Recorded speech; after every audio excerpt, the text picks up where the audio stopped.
Yeah. I struggle with that. I think we all do, because I was looking and there's like 5 videos. I'm like, how are these not monetized? But there was times where I literally hit live. I'm like, Chuck, don't swear. And then like a second later, Josh asked me a question. I'm like, yeah, F. Like right away. And he's like, dude. 30 seconds, long time for some people. I have a problem. you got a handful, buddy. I got a bunch of problems. Who's going to be the T-Page in the chat? I was like, jeez, these boys are quick. Was he first, though? T-Page is first, yeah. I don't know. I see some other chats over here. All right. You beat the fabled Tim Connors. I think you got it. Details by Doug was just here. What's up, Gus? He already came by. He did, yeah. He just dropped it off, and he just wanted to park it on over there. All right, got my B for B numbers. You know what? Zero sugar ginger ale tastes just like regular ginger ale. It's ridiculous, yeah. It's almost just as good. The real ginger ale's got a little bit more of a punch, a little punchiness to it. Yeah. But this is more than adequate. Yeah. Yeah. Yeah, if you were eating pizza, you'd never even know the difference. Yep. And minus the sodium, it's got nothing in it. What do we got for sodium in here? 120 milligrams? Turns out ginger ale is salty. That's insane. It's a lot. That's a lot. That's 5% of your daily intake. 5%. Yeah, I mean, you'd have to drink a lot of these to. Yeah, but who drinks 1 can of ginger ale? How many cans of ginger ale in a day you gonna pound? If I have a sleeve of soda in my house, I'll be damned if it makes it a week. Well, a sleeve of soda a week. How many? 12, 2 a day? Yeah. You're still only 10% of your sodium. That's minimum. I mean, then if you have, a heavy rice meal with a lot of soy, you're in trouble. Soy sauce in particular. Yeah. I look like the Michelin man. It's real swollen. Just like you've been sitting in a body of water for 12 hours. Yeah, I look like a dead body, like a floater. What's up, everybody in the chat? How's it going? Thanks for joining us. Let's see. I think I get everything covered. I get my B4B numbers. I got news. Max Nye, any relation to Bill Nye? Asking for a friend. Be wild. Wouldn't it? Could we get him on the show? Bill? Yeah. Have him just hang out. Yeah. He would tell us everything we got wrong in probably 30 seconds. Oh, yeah. The entirety of the existence of the show. Oh, dude, we could make it relatable. You saw the video of that car crashing off the highway through the wall. Mm-hmm. Oh, yeah. Corey linked it. Yeah. He could totally fact check the math. Andrew Miller can as well. Is he? Andrew Miller walked. He's a doctor, I believe, in math. Oh. I'm pretty sure. Or he's close to it. Yeah, he's again, how many people do you know can provide you with how much pasta can fit into a Mark IV Volkswagen? Not many people. Both dry and wet. Wow. Yeah, he did do that math. It's impressive. Yeah. That was like if you filled all the dash components and stuff, right? Or no? Because the volume? I believe that was just the cargo space volume, not necessarily getting into like pouring it into the how HVAC. much can we shove into the dashboard. I can't remember. It's been a while, but I vaguely think it was just cargo space. Remember that bit went for quite a while.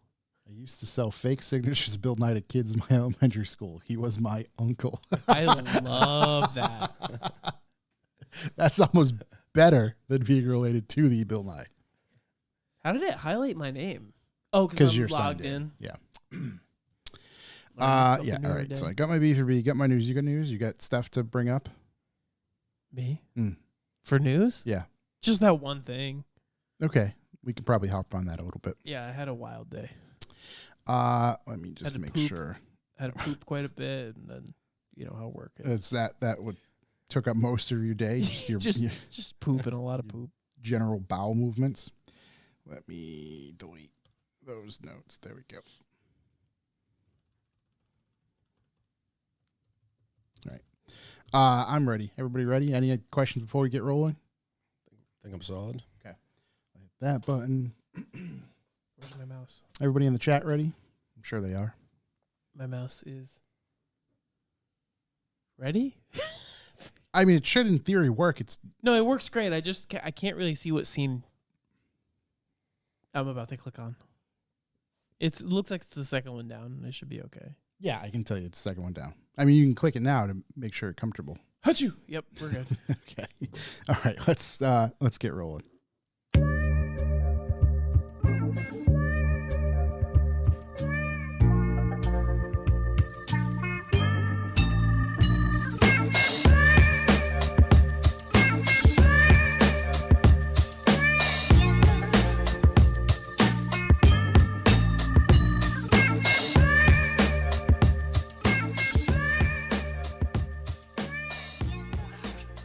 Welcome, ladies and gentlemen. I am Josh Garcia, and this is the Revival Motoring Podcast. As always, I'm joined by Shook TD. What? Is that a little loud? I can kick it down for you. We're still cranking it.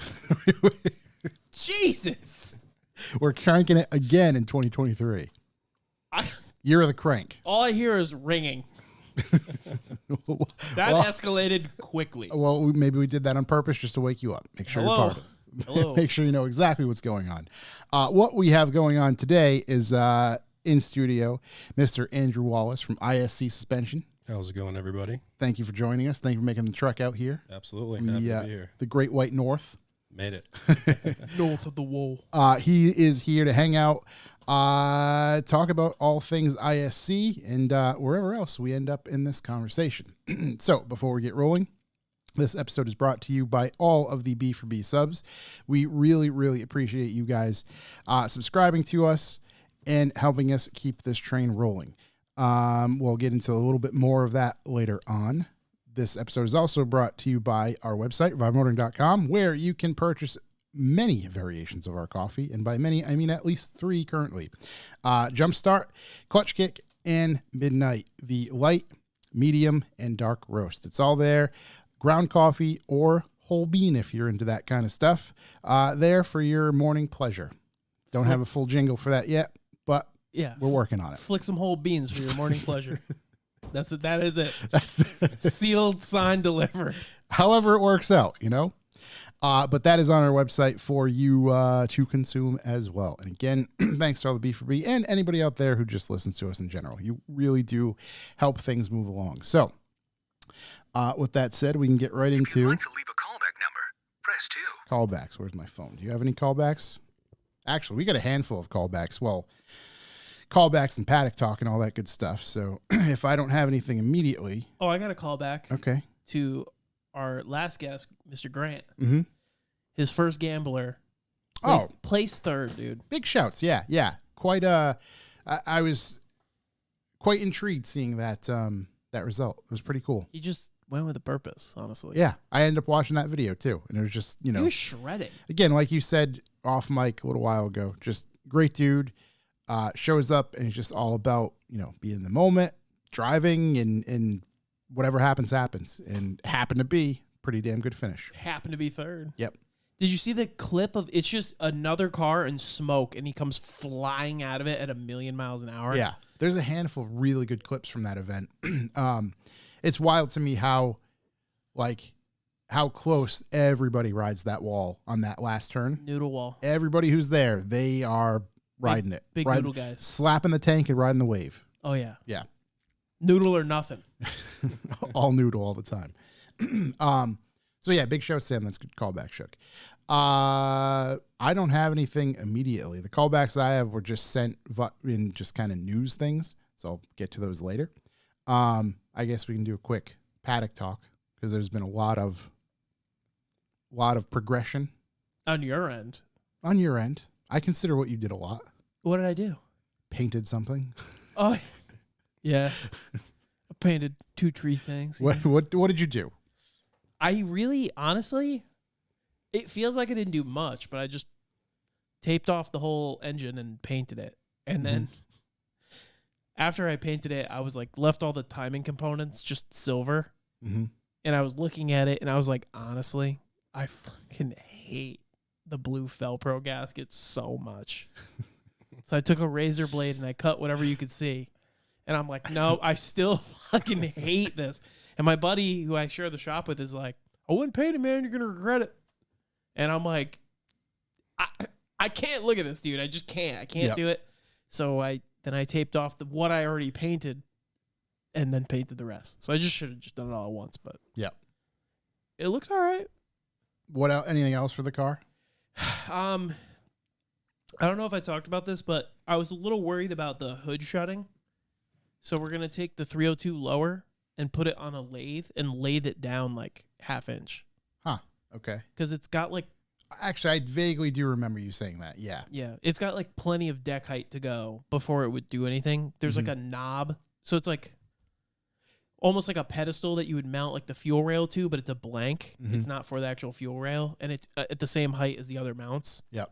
And the fuel rail, because it's not part of the actual intake manifold, it just mounts to the lower. Because 302 intake manifolds are 2-piece, just like probably most V8 shit. There's a lower plenum and then an upper that bolts to the lower. Yep. And so we're going to mill the head of the lower down like half inch to get a half inch more roof or hood clearance. And that's not messing. Is that messing with the actual air inlet to like the channels? It shouldn't, but it will affect torque or horsepower. Okay. Because you're essentially shortening The right? runners. And Yeah. I think longer runner, more horsepower, Okay. shorter runner, more torque. Okay. But We need Bill Nye for that. yeah, hey, Max Nye in the chat. Ask your uncle this for Yeah, us real could you quick. ask your uncle? So honestly, dude, what are we talking though? Like half inch? What are we talking in terms of actual real dyno That's a horsepower? mill, not a lathe, Shook. Lathe, sure, yeah. Lathe spin. You're going to put it on a lathe? Yeah, we're gonna spin the whole lower. The whole thing. Really just Just- bring it down. Yeah, Make it look like a fucking I thought I staircase. said mill. Whatever. I in my mind, I knew what you meant. Yeah, When yeah. when you said decked, Yeah, I deck didn't it. think you were talking about hitting it. I want somebody to deck me. A long runner is torque, so we're going for high horsepower. Yeah. Okay. There you go. Cool. So, all right. That's the update on your car. Any update on Brit's stuff? No, Okay. still no police report, Interesting. and she's called like every day. Very interesting. If to fill you in, his lovely girlfriend's car was, Smoked. dare I say, assaulted Violently. just sitting in a parking lot Oh no. by a inebriated woman. in a parking lot. And it's been 2-ish Dude. weeks, if not 3 weeks. Man. Just a quick explanation, like where it was. So the apartment buildings go like this. So you drive down the center and there's like a big, imagine like a measuring cup. So you drive down the handle and then it's like the big cup where everybody parks. Yeah. She was at the bottom left of the cup. So this lady came in down the street, swoop big right, and just fucking T-boned her Managed so to hard. miss everything else in the parking lot then. And I'll show you the picture. The only explanation for speed in this picture was mock Jesus because it literally shoved it out of the parking spot. Yeah. Moved it quite thoroughly. That's insane. Like what? Dude, just So, it's still I don't know if- again, it's not funny. It's just like it is funny and it's mind-blowing to not. me. Like yeah. right now it's like haha, but then I Right. want to also fight. I was gonna An say then adult you woman. need a car and like need the report to help progress things and not be held responsible for something like that. So and I don't know if I mentioned this last time because I'm very forgetful, but the car got hit so hard it cracked her radiator. Yes, you did mention that. So Yeah. I had her do a fucking radiator, Yeah. so she could at least drive it for now. But And you're still looking for a door skin. Or I door. found 2 up here. Was gonna come get them at the donut meet. Mhm. Belt blew into confetti. Right. Also, I started it this morning and it was squeaking, and now the clutch is slipping. So if anybody wants a Civic, I'm at this point, dude. I literally have had it. All I ever hear about Honda is just an uphill battle of ownership, all the problems, never reliable. I want to love it so bad, but You seem to have the one. dude, it's really fucking testing my patience. I'm about to just put like the 20 airbags in the bay and set them off simultaneously and then total it out. I appreciate the lathe deconstruction chat going on in the chat. It's quite good. There was some major headway made on the old Mustang project. I saw. This past Saturday, we tackled the studs, the brakes, valve cover gaskets. So now it's mobile. It can move, which is great. Still going to tackle the 2 upstream O2s. KD didn't have any gas for his torch just in case, because we were assuming because of the way the two lowers were put in. Oh, they're frozen in there. Not good. That the two uppers are in fact frozen in time. So might be not just a quick get in, get out. He's unfortunately preparing for the worst.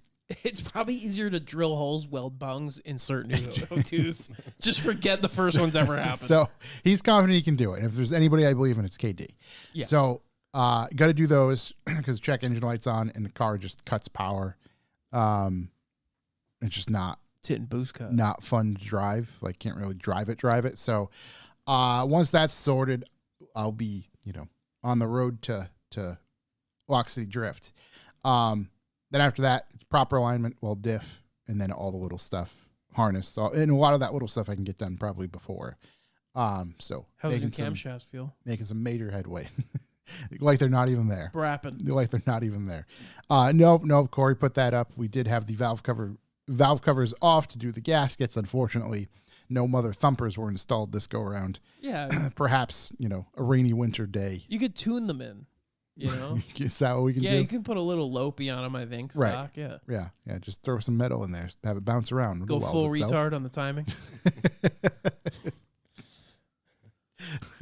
Well, Yes. it's a technical that's term. how you do it. Right, I get it. So, yeah, lots of progress with that. So big shouts KD for all the help as always. I know I didn't fully express, like you sent me a video of it running. I didn't fully express I was like sick because I didn't want to say anything until we got here. Oh yeah. No, I mean I just sent a video so everybody could see it. I don't need anybody's Justification. Yeah. Fuck affirmation. You. Yeah, fuck you. Don't worry, man. buddy. Use it sick. I'm cool with that. Yeah, it's yeah. fine. You I just nailed it. Like I don't.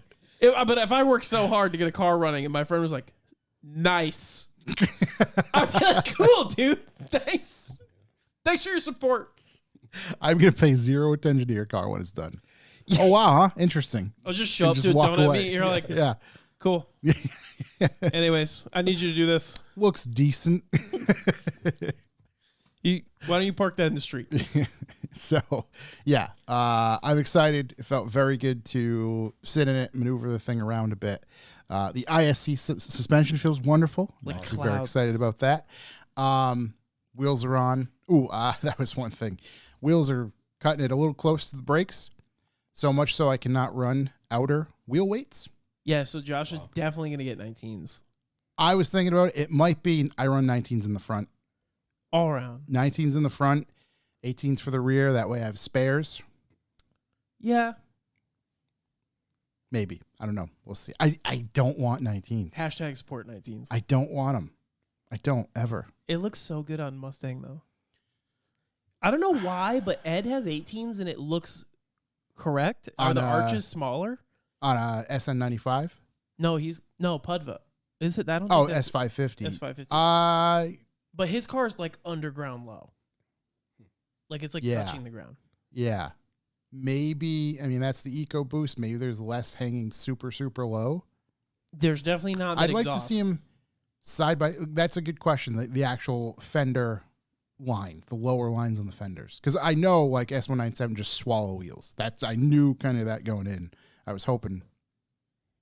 I mean, it's fine. I'm happy with it. I'm going to run a bigger tire Yeah, the in bigger the rear tire at some will point. Fill the old gap. But, I mean, that's the thing. I'm more concerned with, okay, because you did make a good point. Outside, like, oh, fuck. If one of those wheels gets bent, I cannot move said vehicle. Yeah. Well, it'll definitely move the brake caliper a little bit. Yeah, well, something will move. Self-clearance. But at the very least, I could pop one off and swap one to the front or whatever. You know what I mean? That sort of stuff. So, like, that was the benefit, or is the benefit of having just a square setup. I don't have to worry about, like, oh, fuck, that's only for a front or vice versa. But it does come with other. Plus, you got a full set of CR Kais in here. I don't think anybody's using the spares. Just sitting there. I don't know anybody else who owns Yeah. those. So We'll see. Well, we will test fit. Oh, that Ed tire. does have 19s? He does have 19s. Interesting. Well, Golf R is also not a SN197 or a S197, so. Well, I'm losing it. But, yeah. We'll see. That thing, I'm also, you have to think disposable tires, not just Yeah, 19s probably are not cheap. That's the thing. It's like, Or- not just, oh, I'm good for the season. It's okay. Or are there more cheap options because everyone runs 18s? I don't know. I can't say I've ever. I can't say it's a big brain. Is that what you're doing? Yeah, dude. Some Westlake 19s. So, yeah. So that's what I figured. Just price point on 19s in general. But I digress. First world problems, I guess. Let's move right along to. Actually, do you have any other callbacks? Anything else? Any paddock talk? Anything upcoming? What are you doing? What's next phase of the car? Oh, man. And when is that taking place? I don't know. I don't even know when I'm getting the car. But I've talked to him about it. He seems like he's making progress. Like, everything's all buffed and cut. The bumpers, I just have to get my buddy in to fix that front bumper because I think he wants to have the bumpers there in order to do the hardtop. Yep. So everything matches. And if we don't have enough paint to do everything, he wants more paint so it doesn't look like wrong. Yeah. But realistically, like, I need to fabricate a bracket for the power steering, which I found a cool, like, LS BMW power steering bracket that we're going to try and, I don't want to say knock off, but, like, copy in a way. Yeah. Plagiarize. Yeah, it works, but it not for this motor. Right. So It's a something good similar. idea. Yeah, it's a great idea that I will steal. Yeah. Oh, well, I mean, you're not selling it, so. Yeah, no, I'm not selling it. Yeah. Yeah. No, nobody has 302 shit. No one cares. So that's got to happen. And then the mounts, and then to deck that. I can't put the intake manifold on until we figure out the height. Yeah. Which So you would rather shave a bit off the intake manifold than prop the hood up or run a big ass. you can't like cut out parts of the underside of the hood? I could. And Oh, right, that's true. I mean, it is painted nice. I could, and I will. The issue is not so much that. I don't think it's going to help me, even if I notch like a little bit out, because how it was before with the 40p manifold, even with the back popped up, like I think I had 1/4 inch spacers, it's still tapped. Yep. In 2 spots. So it's like, if I take a 1/2 inch off height-wise, You're just fine overall. it should be close without doing that. And then the intake manifold that I got is not as wide where the GT40P was hitting. It's like skinny and in the center of the hood where the most room is. And I don't know. I really don't want to put a hood scoop on it. And if I did, I'd want it to be all one piece like carbon hood or like Right. what's the other one? Fiberglass hood. Yep.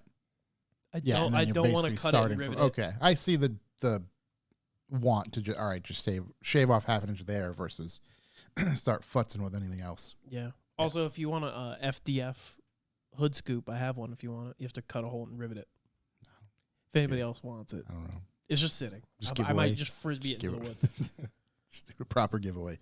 Let's see. Anything coming up this week? I can't think of anything this week.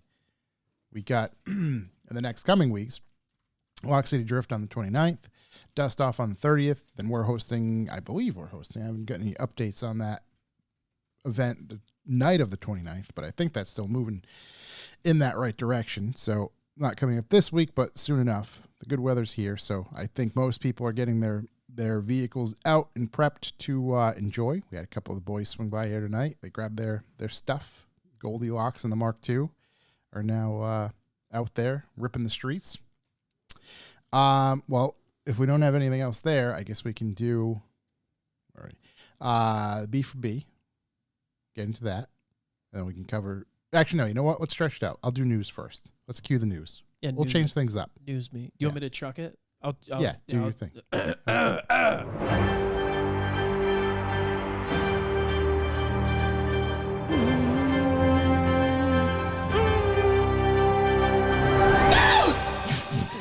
Jesus. He's usually never that loud.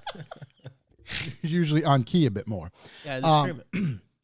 So, in an attempt to further my disdain for a brand as a whole, VW chief Thomas Schaefer is not towing the company line on the prospect of e-fuels because there's doesn't appear to be a company line. This comes from The Drive. Schaefer dismissed the possibility that future VW cars could be powered by e-fuels, which Porsche CEO VW CEO Oliver Bloom has touted as promising technology to power vehicles in the next decade. The next little while at VW's water coolers might be awkward. That's unnecessary noise from my point of view, Schaefer said, told the Automotive News Europe group. So is that what they're saying is no e-fuel's just battery? He's basically saying that's unnecessary noise because Porsche's talking. Remember we were talking about poop fuel? Yeah. Porsche's going to make. So they're saying electric or just fuck you. Nothing. They're saying adios to all ICE internal combustion engines. Lame. Not even entertaining the e-fuel potential. It's probably because the last person who made a car run on water was assassinated. He doesn't want to put that out in the ether. He's afraid. He's like, yeah, we made this one run on water. Schaefer also touched on a variety of subjects, including confirmation there are no plans for a 9th generation Golf, a continuation of popular VW names for electric vehicles, a GTI version of the recently announced ID2, and a dodgy answer on whether the upcoming electric SUV coming out of Wolfsburg would be called the Tiguan. And I quote, "It could be, but it doesn't have to be." Cool, man. End quote. This guy's just full of it. This guy's a fucking edgelord, to be honest. Just fuck you, dude. Just so weird. Yeah, like you have two. It could be two people who run things for their respective sides, if you will, technically under the same umbrella, toting two different things. Now, granted, the 911 crowd is a bit different than the e-golf crowd or golf crowd in general. So I get it, but come on, man, give me something. Give me something. Anything. It's like you're purposely just like, fuck. You know what? This company, we don't even care. You just buy something anyways, right? If you want it. That's basically his stance. And yeah, like he just doesn't care. That's my whole thing with them is like, oh, like a $50,000 GTI. I just doesn't. My question, maybe we should deep dive this. Like, how are people with literally zero automotive passion landing these positions? How? They're just like, yeah, this is my 9 to 5. Because it's a business. I'm sure it is, but that's why it there's doesn't gotta matter. Be someone who cares somewhere. If you had a business selling things, would you want the person who cares most about the product or the person who's most savvy about the business overall? Wow. I think you need both. You would want that in a perfect world. Absolutely. You need the Martha Stewart of car need sales. that Martha Stewart / Snoop Dogg combination. Yeah, exactly. Yeah, that's exactly what it is. Say yes to everything. # Snoop Dogg. She's like, I don't know if I like this, and he's like, hell yeah. And then they make it work. They make it work. They do. It's true. They do. But I mean, you bring up a good. But yeah, I guess I kind of did answer that. Well, it's just like, yeah, if you want, there's never enough. There's never enough for any of these CEOs, boards, any of that sort of stuff. There's never, oh, we hit all our numbers. We're good. The thing is, though, their business was born and raised on the Mark 1, 2, 3, 4 dairy. Well, they were the people's car. They were economical, affordable. Why can't they keep making it, though? It's got to be cheap. They're like, here's crank windows, here's dog shit, and then I don't think it's not as cheap as you think when you're gearing your line towards all the other stuff. You know what I mean? If you have to start changing your line for all these, that's why, unfortunately, we're going to see things. Again, they're a perfect example. MQB platform. They can build whatever it is. I'm sure some VW person in the chat is going to know more than me, but the MQB platform, they can build 5 platforms or 5 different models off that thing. At the time, it was Golf GTI, Golf R, Tiguan, and whatever else. Taos, maybe, I don't know. But that cookie cutter, as far as we can cookie cut it, maybe make slight changes where the line goes in 2 different directions at the end. But again, it's all business. But like, I don't know. I just don't understand the model. Like, if everybody's been buying it and buying it and buying it, and then you just change it, you're like, fuck everybody. We're just going to do this now. What are you using as an example? Whatever the most popular shit is. Like, if well, for instance, all right, a GTI. Yeah, GTI. I mean, as far as some people are concerned, that's the only car that they're going to buy. And there's people who have been buying. Correct. And they didn't stop making that. Right. They're fucking it. I mean, I don't even know if you can say that. But if they're going to get rid of the Golf, I'm sure there's that's people already who gone. only buy Golfs. It's already gone. So, like, that person now, what are they going to do? They're like, well, I don't want another Well, Golf. right. You're going to... So they have to buy used Golfs for the rest of their life. Like, so, I don't know. Like, they must sell a shitload of Golfs because it's cheap and it's a good car. Holy shit. Matt Wood in the chat. I didn't realize... So, think about that. Everything is MQB platform, even the Atlas. So, a GTI and an Atlas are basically started on the same roller skate. Yeah, so why did they change it if it was working so well? Why didn't they just update Sales? the outside? I don't know. It's so weird. Yeah. But the sales shit could have been fixed because they're like, well, no more standards. How is that? I'm sure people were buying them because they were standard. Maybe not. Maybe I don't know what I'm talking about. I don't know their sales numbers off the top of my head. I mean, there's a... I just think there's a different way that they could have went. And it seems like they're like, fuck cars, fuck motorsports, buy our electric garbage. Because you're just going to buy it anyways, I guess, right? Yeah. Yeah. That's how it feels to me. Nobody's gonna not need a car. Yeah, anytime soon. You have to buy or walk. Right. That's what I mean. It's like That's it. Certain places, sure. Yeah. It's Oh my God. what? You just had a crazy thought? Yeah. Mm. They're unironically de-pimping their own auto. Wow. VW. Mind blown. Maybe you should show Mr. Schaefer that commercial. Mr. Schaefer? Yeah. Oh, he's yeah, that guy, yeah. Yeah, he's the guy. Like, you guys know you had awesome shit, right? At one point, right. And hell, there's a lot of people. I don't know. You know what? That's a good question. That guy went out on stage, pulled out 2 revolvers, shot both of his feet, and said, fuck you guys, and then walked off stage. How many people are still truly obsessed with VWs? But I think a lot of the people that we know are obsessed with the old stuff. I don't think they give a shit about the new stuff. No, nobody cares about the I don't new think stuff. they ever really did. Imagine if they at made certain platforms. Cool stuff still. I'm sure a lot of these guys would just be like, yeah, I'm just going to always buy a Golf. So, okay, we'll go down a rabbit hole here. What would be a cool Volkswagen to you? Like to buy as a new car? Yep, a new car. Shook has you have all of the German engineers at your disposal. I think Whip up something cool. Now, it has to be still attainable to most people, meaning like don't build me a car. Don't build me a GTI that's worth $85,000. Yeah. Okay, so I've always had this interesting idea that all auto manufacturers should do like like bands do like 10-year reunion tours? Yeah. Where they remaster their 10-year-old album? Yep. They should take Honda Civic, for example, the 1999 hatchback, start there. And remake it? Yes, but update the safety. So like if... But again, from a manufacturing standpoint, you can't just do that. I mean... There's tooling in multiple years of design that have to be put in place to manufacture it. Now, I guess there's if you can make a newer, again, VW, kind of in the same, I'm being in a way hypocritical, because maybe there's a benefit for the MQB platform or having a platform like that where, we can produce this model, granted an updated one. But my point is the tooling, like you can't just go make a CRX again. No. All those molds are gone. And the way things are done. What if they're not, though? I don't know. I'm just saying from a practical standpoint. Well, let's say they had them. This is my exercise, Shook. Yeah. Okay. Well, let's say they did have them because I'm going to be honest, they probably do. Why would they just they're like, fuck this. Yeah, we don't need that. It's probably sitting in a Synology NAS in some dude's fucking drawer. Right. So let's say they have them, right? I meant not necessarily drawings, but the physical tooling. Tools. Like, just think, Detroit stamp steel.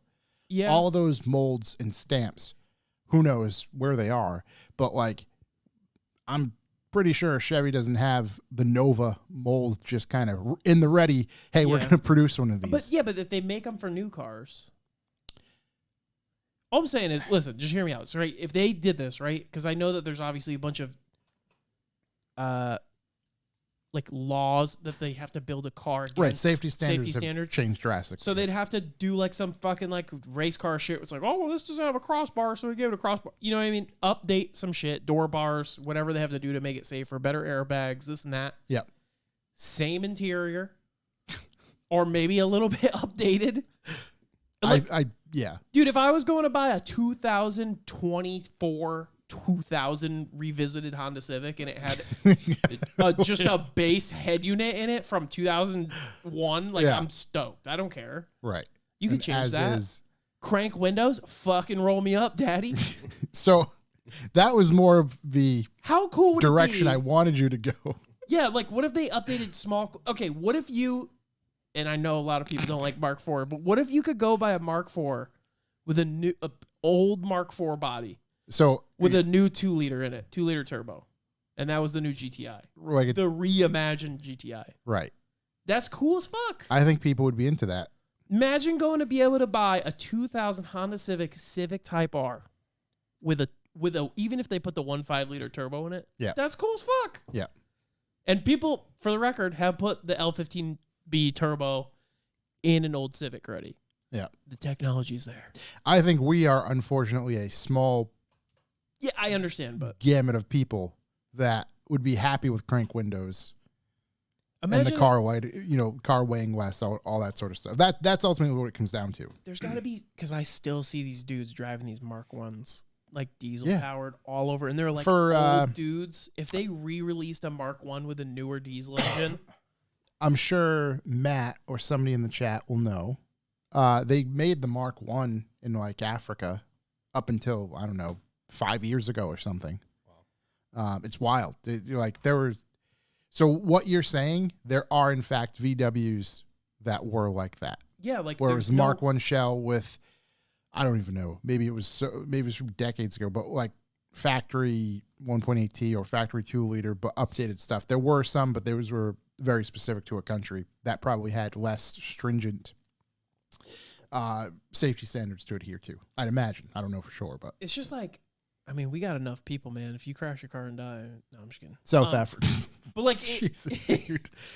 It's just weird that, I mean, look at the past, even just again, because Honda guy, look at the past 10 years of Hondas. They have had so many fucking revisions. Why? Sales. 2012, different body style. 2013, different body style. 2015, facelift. 2016, whole new car. It's to stay fresh, to stay in front of the other, competitors. But look how well the other ones sold. They had from 96 to 2001. It was the same car. Yeah. And they sold like fucking all the time. 2007 Civic Si was the same to 11. And they sold a fucking million of them. Yeah.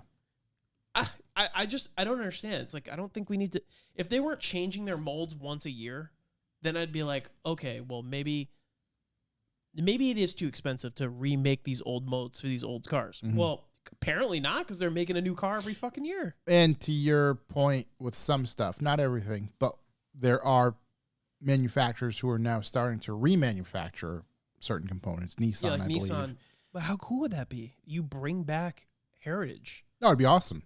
Like, But you, then, you cannot buy Integra quarter panels anymore. They don't make them. yeah, If you ran those off, I'm sure there'd be a lot of people who are willing to spend $800 on quarter panels. I don't disagree. Yeah.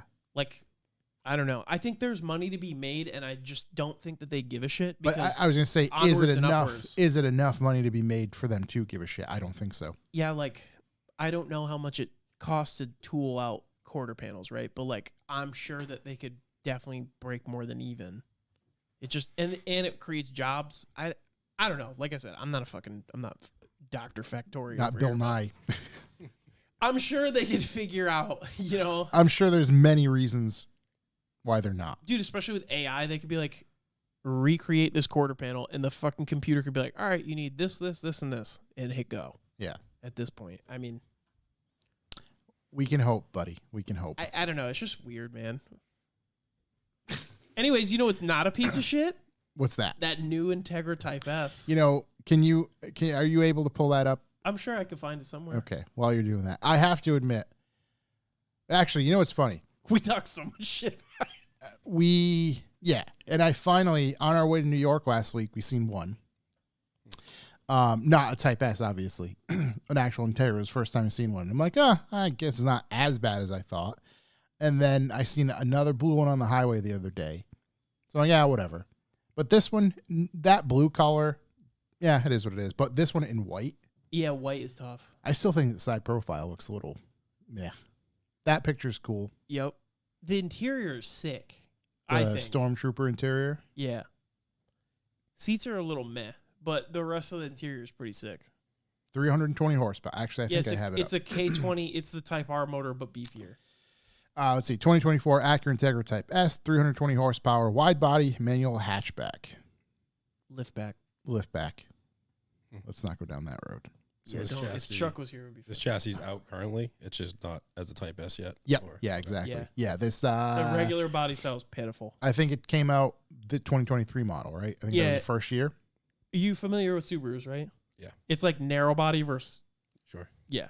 It's like way worse than the cool one. Maybe that's really what it is. Just the wide body factor to it makes it much more. Was this taken to Providence? No. Much more appealing. Much. there's the much Type more S pronounced. Let's see. New Type S boasts a long list of tweaks and upgrades that give it its own persona, rather than make it look like just one more variation of a popular car. Starting with the design, the Integra Type S is considerably wider than the stock model, 2.8 inches overall to be precise. Let's see. It's a lot of Wheel width. arches. The design of the wide body has a holistic approach, starting with the top of the aluminum hood. Oh wow, it actually goes. It's a true wide body. Like I dare I say it, poking fun at, some Rubbermaid vehicles that have graced our presence. Yeah. Let's see. Aluminum hood running down towards the front fascia and quarter panels and eventually culminating in the fenders. It looks rather elegant. The front and rear faces are also tweaked, featuring more aggressive styling overall. The grille is bigger and feature a new design, a floating Acura logo, and Type S badge. Airflow is reportedly improved by up to 170% over the normal Integra. That's pretty wild. Mostly due to the vented hood, bigger grille, and large intakes in the lower part of the front bumper. In the rear, a black diffuser flanks 3 large center-mounted exhaust pipes. Let's see. It rides on lightweight 19 by 9.5 inch wheels with NSX-inspired 10-spoke design. Let's see. Those, even though they're bigger, it's reportedly that they are 2 pounds lighter than the 18-inch Integras on the A-spec. Comes with high-performance summer tires, 265/30/19s. That's a big tire. Type S stop with confidence. Helping the Type S stop with confidence are 13.8-inch 2-piece rotors and Brembo 4-piston monoblock aluminum calipers up front, 12-inch rotors in the rear. These are a 1.5-inch increase in size at the front and 0.9 inches in the rear. What else we got? One of the biggest This car's takeaways. got to be like $60K. Let's see. There's some additional stuff. The turbocharged 2-liter VTEC K20C1 in the Type S, it produced 320 horsepower at 6,500 RPMs, 5 horsepower more than the Civic Type R, 310 pound-feet of torque between 2,600 and 4,000 RPM. This represents an increase of 120 horsepower and 118 pound-feet of torque over the standard Integra. That's a pretty significant jump. Like a lot of times. Because it's the 1.5T from the base Civic and the SI that's in the regular Integra. Okay. So then- this is a full-blown different motor. Like this is the one to have. Well, this is the Type R motor, I think, but tuned Okay. differently. K20C1. Yeah.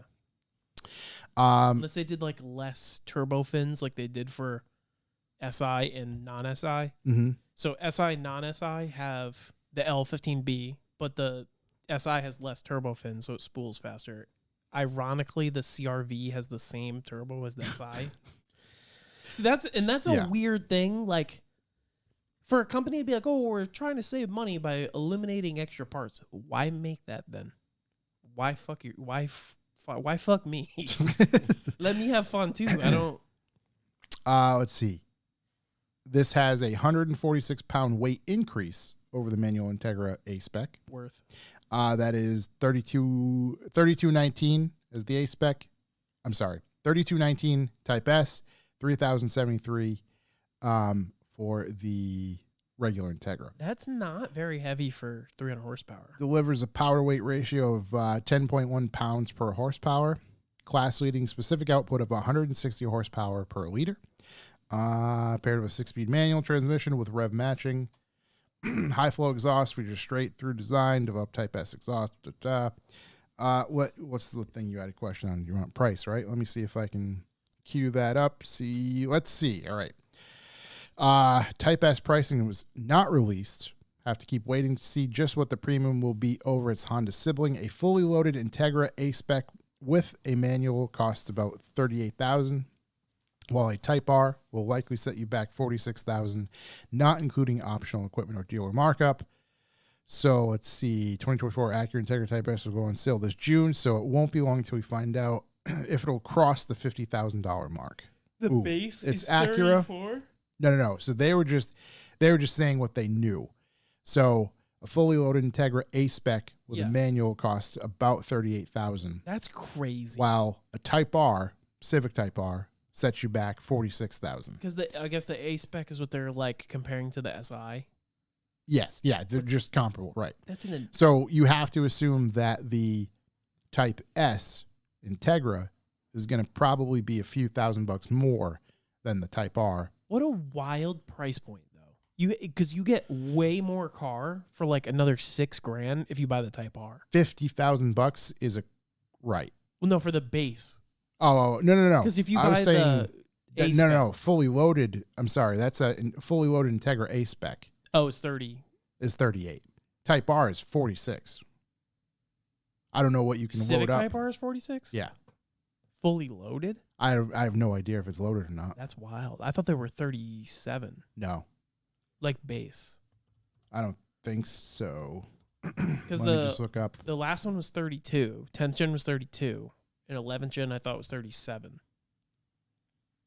Either way, if you're going to spend for fully loaded base or fully loaded A-Spec versus Type R, you're within like, what is that, $6,000, $7,000? You just buy that. It's going to be, I picture this thing being above 50. Yeah, it's going to be like 55. 52. 52, 53-ish. Right around that number. Again, obviously before. That's a lot of money. Before markups and all that. Yeah, I don't see, of course, Honda doesn't have. I don't know if I would recommend that anybody would buy a car for that much money. MSRP currently right now, without going and building it on Honda's website, $43,295 for a Civic Type R. That's a large jump. Yeah. Well, I mean, 38 to 43, it's not that. No, if it was 38, but like from the 10th gen, because I'm almost positive that was 32. Yeah. That's crazy. It's wild. But again, and that's the thing is like, it's also that 120 horsepower differential is wild. That's crazy to me. That's a lot. Yeah, it's a lot. Any news or I get something else? You go. Okay. Where is it? Oh, here we go. I don't know if you've paid attention to the news at all lately, but we have a vigilante out there in LA who's really just helping the people. You might know him. Goes by the Terminator sometimes. Ah. Arnold Schwarzenegger has patched up a pothole because Los Angeles didn't. Wow. Actor and former California Governor Arnold Schwarzenegger released a video of himself filling a hole in his neighborhood's street after winter storms widely damaged roads in California. Schwarzenegger posted the video to Twitter showing himself and his assistants pouring and leveling concrete in a depression of the street in his Los Angeles neighborhood. The Austrian American worked in a leather jacket and sunglasses, an outfit reminiscent of his character in Terminator. He and his crew were thanked by passersby as they worked. I have so many thoughts on this. One, Austin? What's his name? Arnold Schwarzenegger? Arnold. I was like, Austin Powers? Arnold Schwarzenegger is for the streets. That's number one. Number two, if you're going to do something nice, I don't think you have to post it. Dare I say that potentially it was a PR move. Number three, because it's Arnold Schwarzenegger, I'm kind of happy he did post it. You're right, because it's a weird scale. Gave us something to talk about. I'm like, weird flex, bro, but you all right. And I quote, "You have to do it yourself." Sometimes. This is crazy. For 3 weeks, I've been waiting for this hole to be closed. to be closed. He's just out there. Wow. The other thing is, I'm pretty sure. Yeah, he posted it too. Every time he hit the pothole and he wasn't paying attention, he was like, boom, wow. You son of a bitch. Who's your daddy and what does he do? What is Fill this hole, you idiots. this? Is America. What does this come to? When Arnold Schwarzenegger is out there filling our potholes. Yeah, Austria. We outsourced our pothole filling jobs to Austria. I still think they should grind up the homeless people and fill all the potholes with them. Jesus, dude. I will say, Solve two problems. if you want something done, I've seen countless posts of people posting the pothole. Like there's many pothole stories, if you will. Many pothole posters. And they post and like, oh, this pothole is really bad. Nobody's doing anything. Ooh, you know what I'm going to do? I'm going to plant a tree in it. That's funny. They plant a tree in it. All of a sudden, taking care Within a day and a half, taken care of, filled in. Yeah, did you see some guy kept just spray painting dicks around one or something until they finally fixed it? There's many ways to attack a pothole. Plant a tree, call Paint a a Terminator, paint a dick. I think somebody, after the tree was gone, somebody went out there and spray painted RIP tree to really top it off. But I mean, you know. I know, like, I understand that, like, we could just fix it, you know? But then I got to buy the concrete, and they don't care. Right, that's the thing. When you got Arnold's budget, I'm sure a couple bags of Quick Right. Yeah, because what's crazy is I pay taxes. Yep. To have the roads fixed, they don't fix it. My car gets hit that I pay taxes on. I got to buy parts for the car that's taxed, fix my car, to park it in my driveway that I pay taxes on. Mm-hmm. And then I got to go buy something from the store and pay taxes on it so I can fix the goddamn street. Yep. No. Some might call it overreach. Government overreach. But that was a headline that stuck out to me. Find it. Oh, I seen that. There's a lot of strange stuff that goes on in California. There was also one where somebody I'm gonna mess up the story, but like some dude jumped a Harley over that thing where the guy jumped the Tesla. Did you see that? No. He jumped it so far. Oh, wow. And he bottomed out when he landed. Just high horsed it bad. Survive? He's all good? I think he's all right. Unscathed, if you will. Yeah, the bike probably looks like dog ass, but Yeah. Well, probably helped it. I did see a video. TCS in the chat brings up more California craziness. There was a video of like, I forgot what it was. There's some parking stuff with the curb, and some dude just like was painting the curb blue every day to the point he got fined and had to like, there was a parking situation. And he was like, no, fuck this. I'm just going to do it myself. And for like, I don't know, 8 months straight, every single day, he'd paint it blue. So I think it was because they painted it yellow and it was no parking, and it would directly deter business for in front. His business was right in front of it. So like, he's like, yeah, my patrons can't park in front here anymore. It's been like this for 25 years. No, that's not happening. Just I love that guy. every single day was painting the curb blue. And I stand by that guy. That guy, that's crazy too, though. He said some dude in California painted some stairs, and the city wanted to fine him for not getting a permit, and they were city maintained stairs and neglected. Yeah, that's wild. So some dude was like, "Wow, these rusty stairs suck." Yeah, or this is a hazard. Let me paint these nice color, Yeah. and then the city was like, "Oh, whoa, hey." we was gonna burn those down, get some money for them." Our guys are going to have to rebuild them. I have another bit of news. This is very interested to see Chuck's overall thought of this. The 2024 BMW XM Label Red. This is the real name. That's the name. 2024 BMW XM Label Red is the most powerful BMW M ever. 738 horsepower. Let's see. And it is label red, not red label. It's the first to use the colored label naming structure.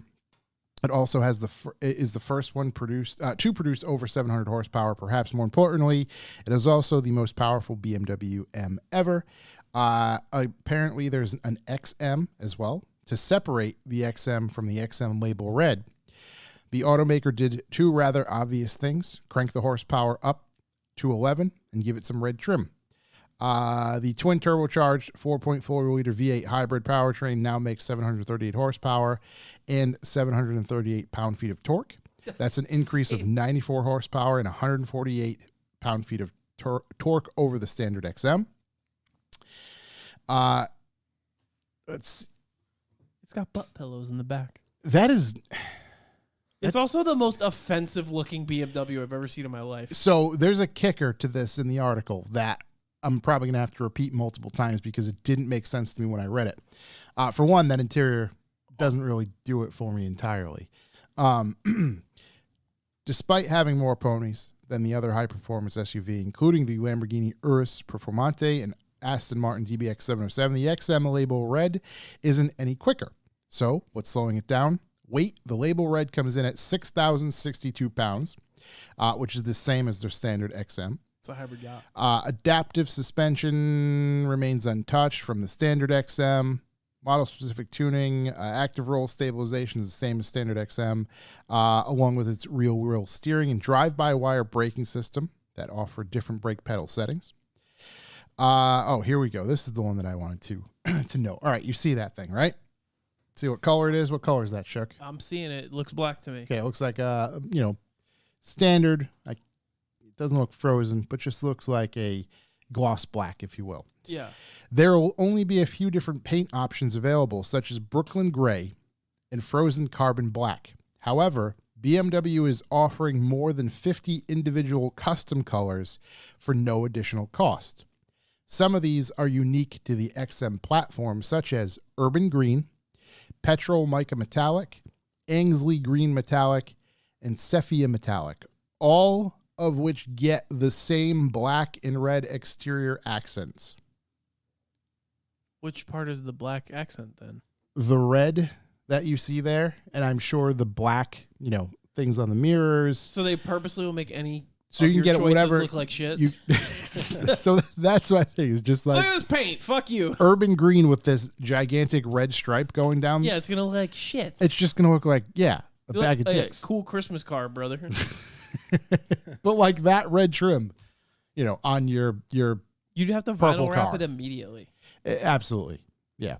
So it looks like that is the frozen black in that press photo. Looks frozen trash. But I suppose even those wheels are going to come like that. That red trim on the lower diffuse is going to look like that. I do like the rear seat butt pillows. I'm kind of in it for that. That photo is not a good photo. It makes the rear seats look like the fabric doesn't fit right. Oh, maybe that's just a removable pillow. That's not a butt pillow. That's like that's your it's head just pillow. A removable pillow. Okay. It looks like a purse. It does. A pouch, if you will. Yeah. Put your dildo in it.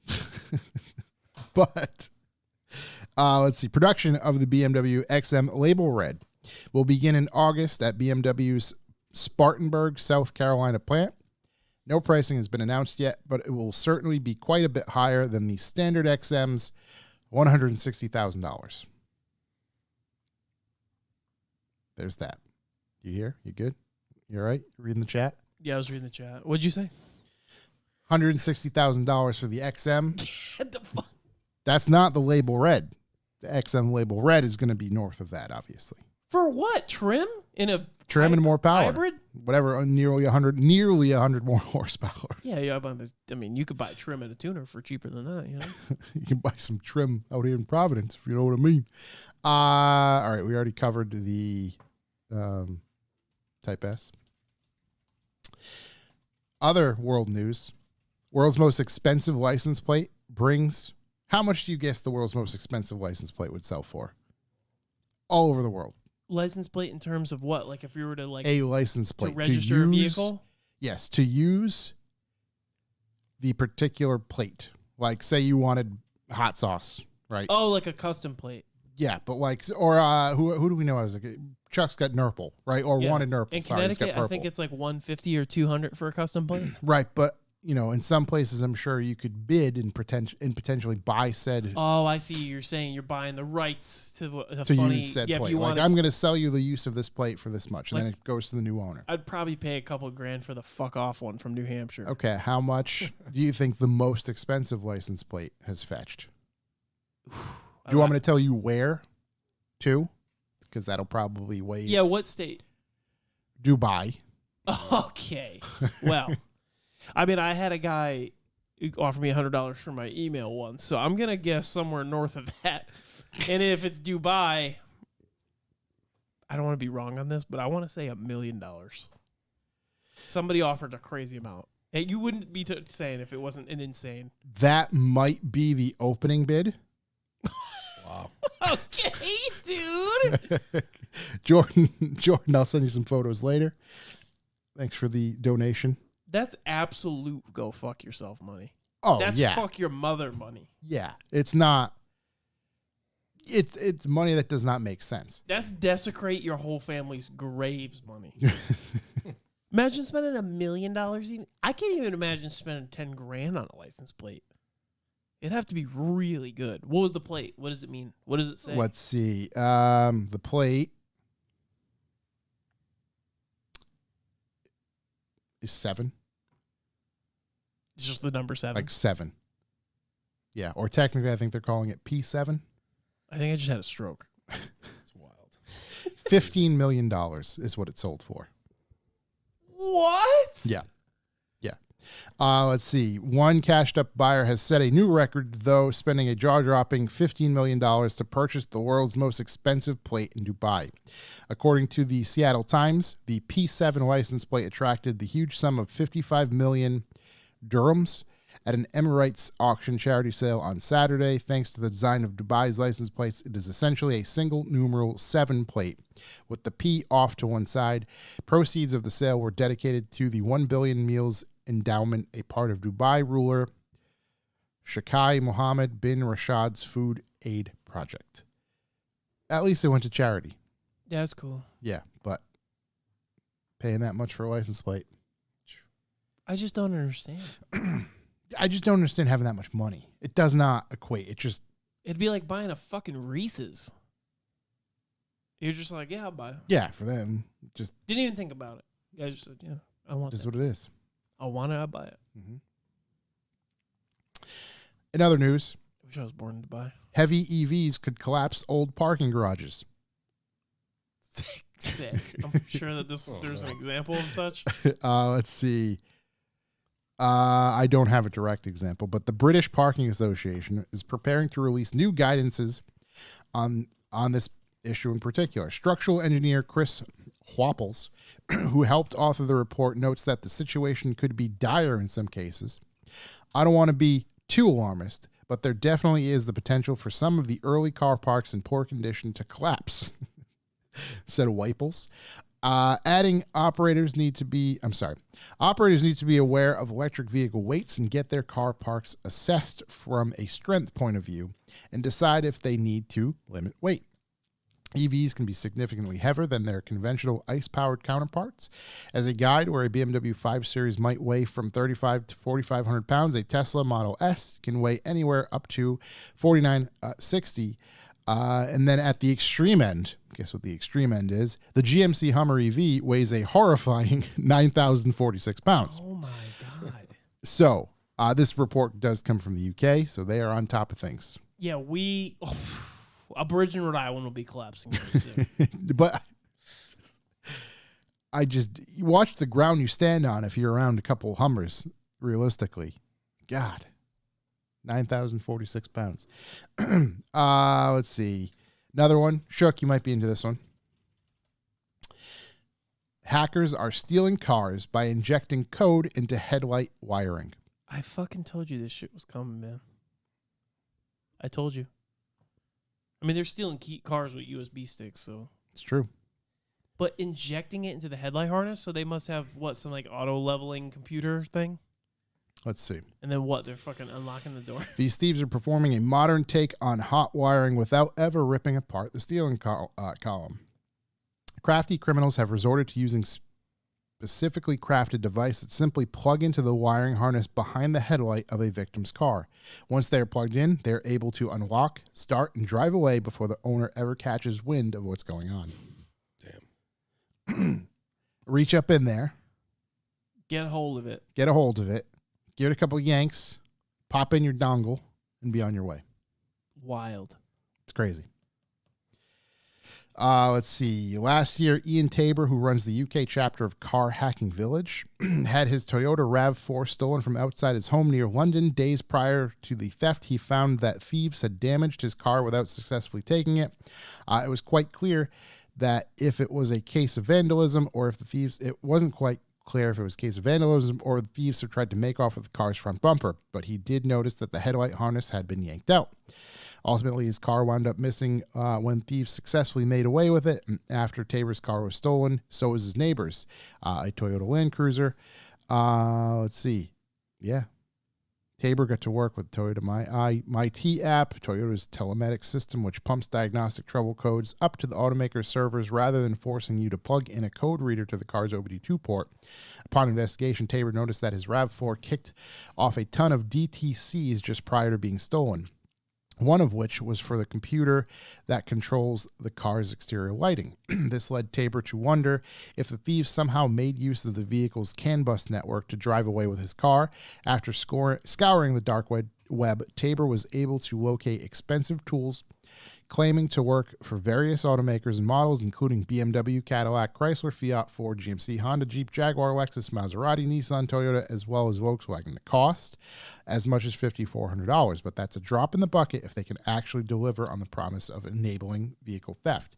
Tabor decided to order one of these devices to try out himself. Together with Ken Tyndall, the CTO of Canis Automotive Labs, the duo tore down a device to find out what made it tick and published a write-up of their findings. As it turns out, the expensive device was compromised of just $10 in components. The real magic is in the programming, which was set up to inject fake CAN messages into the car's actual CAN bus network. The messages essentially trick the car into thinking a trusted key was present, which convinced the CAN gateway, the component that filters out CAN messages into their appropriate segmented networks, into passing along messages instructing the car to disable its immobilizer, unlocking the doors, and essentially allow the thieves to just drive away. Next level. Quote me Wild. on this. Cars are going to have multi-factor authentication soon. Yeah, two-step. It's going to be either a text that says, do you want to start your vehicle? Yes. An app that you have to scan your thumbprint or your face to actually start the vehicle. It's not going to just be a fob. Or it's going to require a thumbprint, like on the door or something. This is wild. So, like when you cold start, you're going to have to cold start with a thumbprint on your phone or a retina scan, I guess, now. What's more is that the device simply looked like an ordinary portable speaker. The guts were stuffed inside the shell of a JBL branded Bluetooth speaker, and all the thief needs to do is simply power the device on. So it does it all wirelessly? No, once you plug into just power it on and plug into the headlight harness. That's crazy. Yeah. Once the device is on and plugged in, it wakes up the CAN network by sending a frame similar to if you were to pull on a door handle, approach the car with a passive entry key, or hit a button on your fob. Wild. Absolutely wild. USB it's crazy. At some point, you're going to be better off driving an old car that's just none of this exists. Sticks and stones. Right, because then Now you have to get a screwdriver in there, and I can get to you with my old boomstick before you leave my driveway. or somebody's just going to be had by, what's this wiring? I don't know what this is. Instead of being able to, plug on in. I'm curious what they're going to use for multi-factor authentication. It's all going to be. I think there'll be like more Tesla style apps for your vehicle. Like you'll have a BMW app, and you have to, like, your remote start will no longer be a fob. You'll hit a button with your thumb. Like It's the Chipotle connected to app. your right. It's connected to your app. Yeah, have you used the Chipotle app where you gotta hit pay and hold it? I've not. That'll be like your auto start, facial and thumb recognition. Which I'm sure there will still be ways to. Chipotle doesn't care who you are; they'll buy. You can just buy. They'll Chipotle. I'm just saying sell your you a car. goddamn Yeah. burrito. Yeah. Yeah. That's it for my. Oh wait, no. You know what? I had one other tidbit. Just in case you are out there and you own a Porsche Carrera GT, it has been recalled for suspension components that could break. Joints on the wishbone suspension could be susceptible to wear and corrosion over time. That's all I got. Just letting the, Porsche Carrera GT owners out there, I'm sure we have a bunch of them that listen to us, wanted to make y'all aware. Got to be cautious out there in the streets. Yeah. Unless Gotta- you have Arnold Schwarzenegger. He's for those streets. He is for the streets. Wow. Wow, did you see this pothole? I feel it. I feel it like I feel your mother. You are one ugly motherfucker. There's so many. It's endless. It's absolutely endless what you can say about Arnold Schwarzenegger filling potholes. Let's do B for B. I don't have the noise. Do you want to? Can you do that, Shook? Yeah, sure. You just give me a B for B. Bucks for the boys, please. Cover your ears. Headphone users. Yeah, at caution. Bucks for the boys! It's been a while. It's been a while since I had to do that. So what is Bucks for the Boys? Actually, let me make sure I have my numbers up here. Bucks for the Boys is a value for value system that we operate under here at Revival Motoring. If you like anything we present to you on a weekly basis, whether it's us, the Revival Motoring Podcast, Topics Under the Stairs, Loose is Fast, or the Talking Motorcycles Podcast, or our YouTube, or whatever it might be, Bucks for the Boys is a way that you can help us keep this train chugging along. Visit our website, revivalmotoring.com, where you can sign up for a sustainable donation of $2, $5, $10, or $20, or you can manipulate those bad Larrys into damn near any number you'd like. You can do the math on that.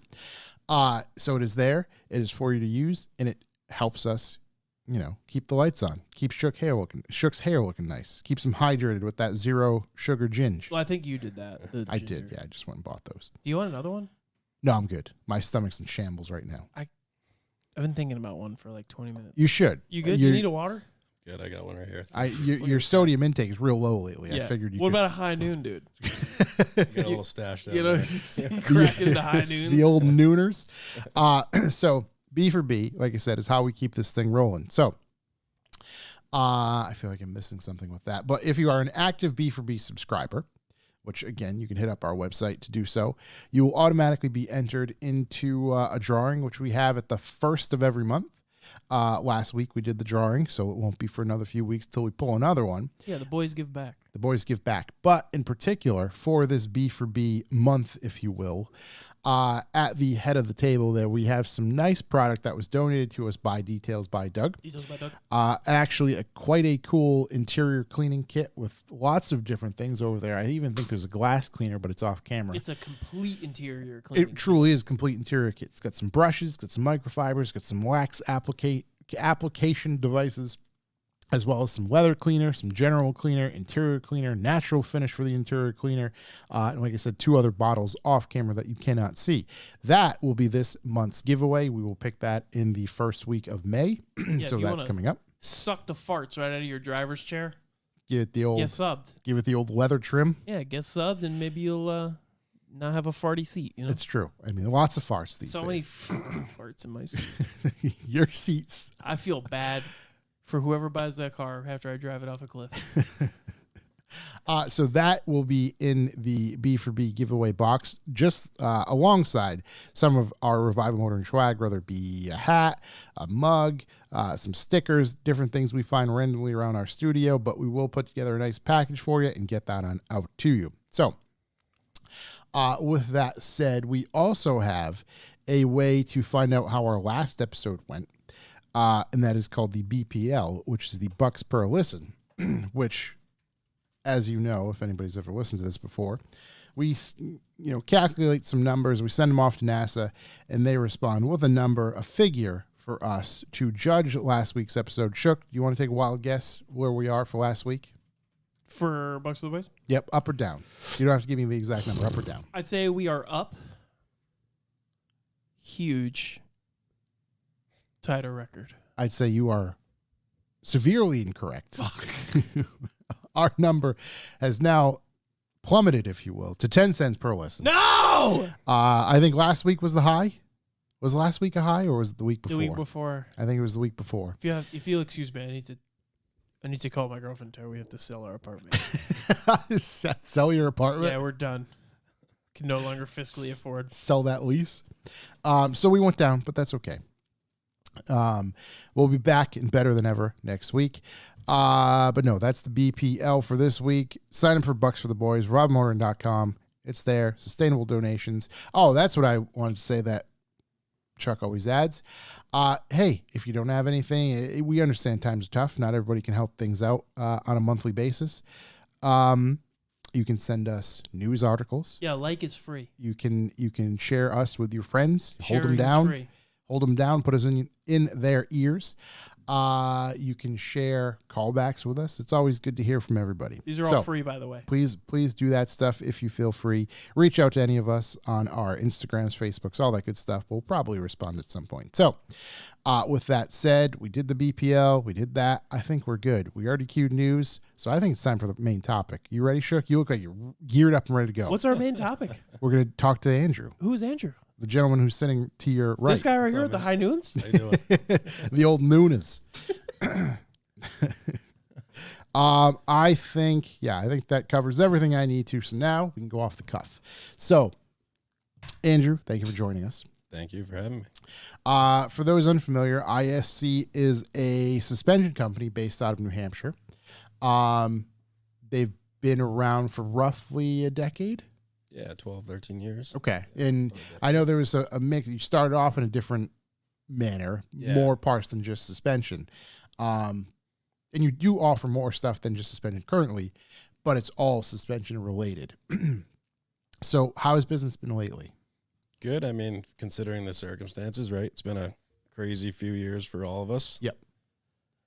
Creeping into busy season now. So tax return season, car season. So excited about that. Is tax return spring bigger than holidays? Yeah. I mean, our only real holiday, sales wise, if you will, is kind of like that Black Friday, Cyber Monday window. Yep. That's big. But like in terms of like Christmas and all that type of stuff, not many people are buying, Right. It's not, not every day. Yeah. Coilovers are a bit less of a Christmas gift, you will. Yeah. Not too many of those under the tree. Yeah. I feel like a lot of people springtime will Christmas gift themselves essentially in the spring. Exactly.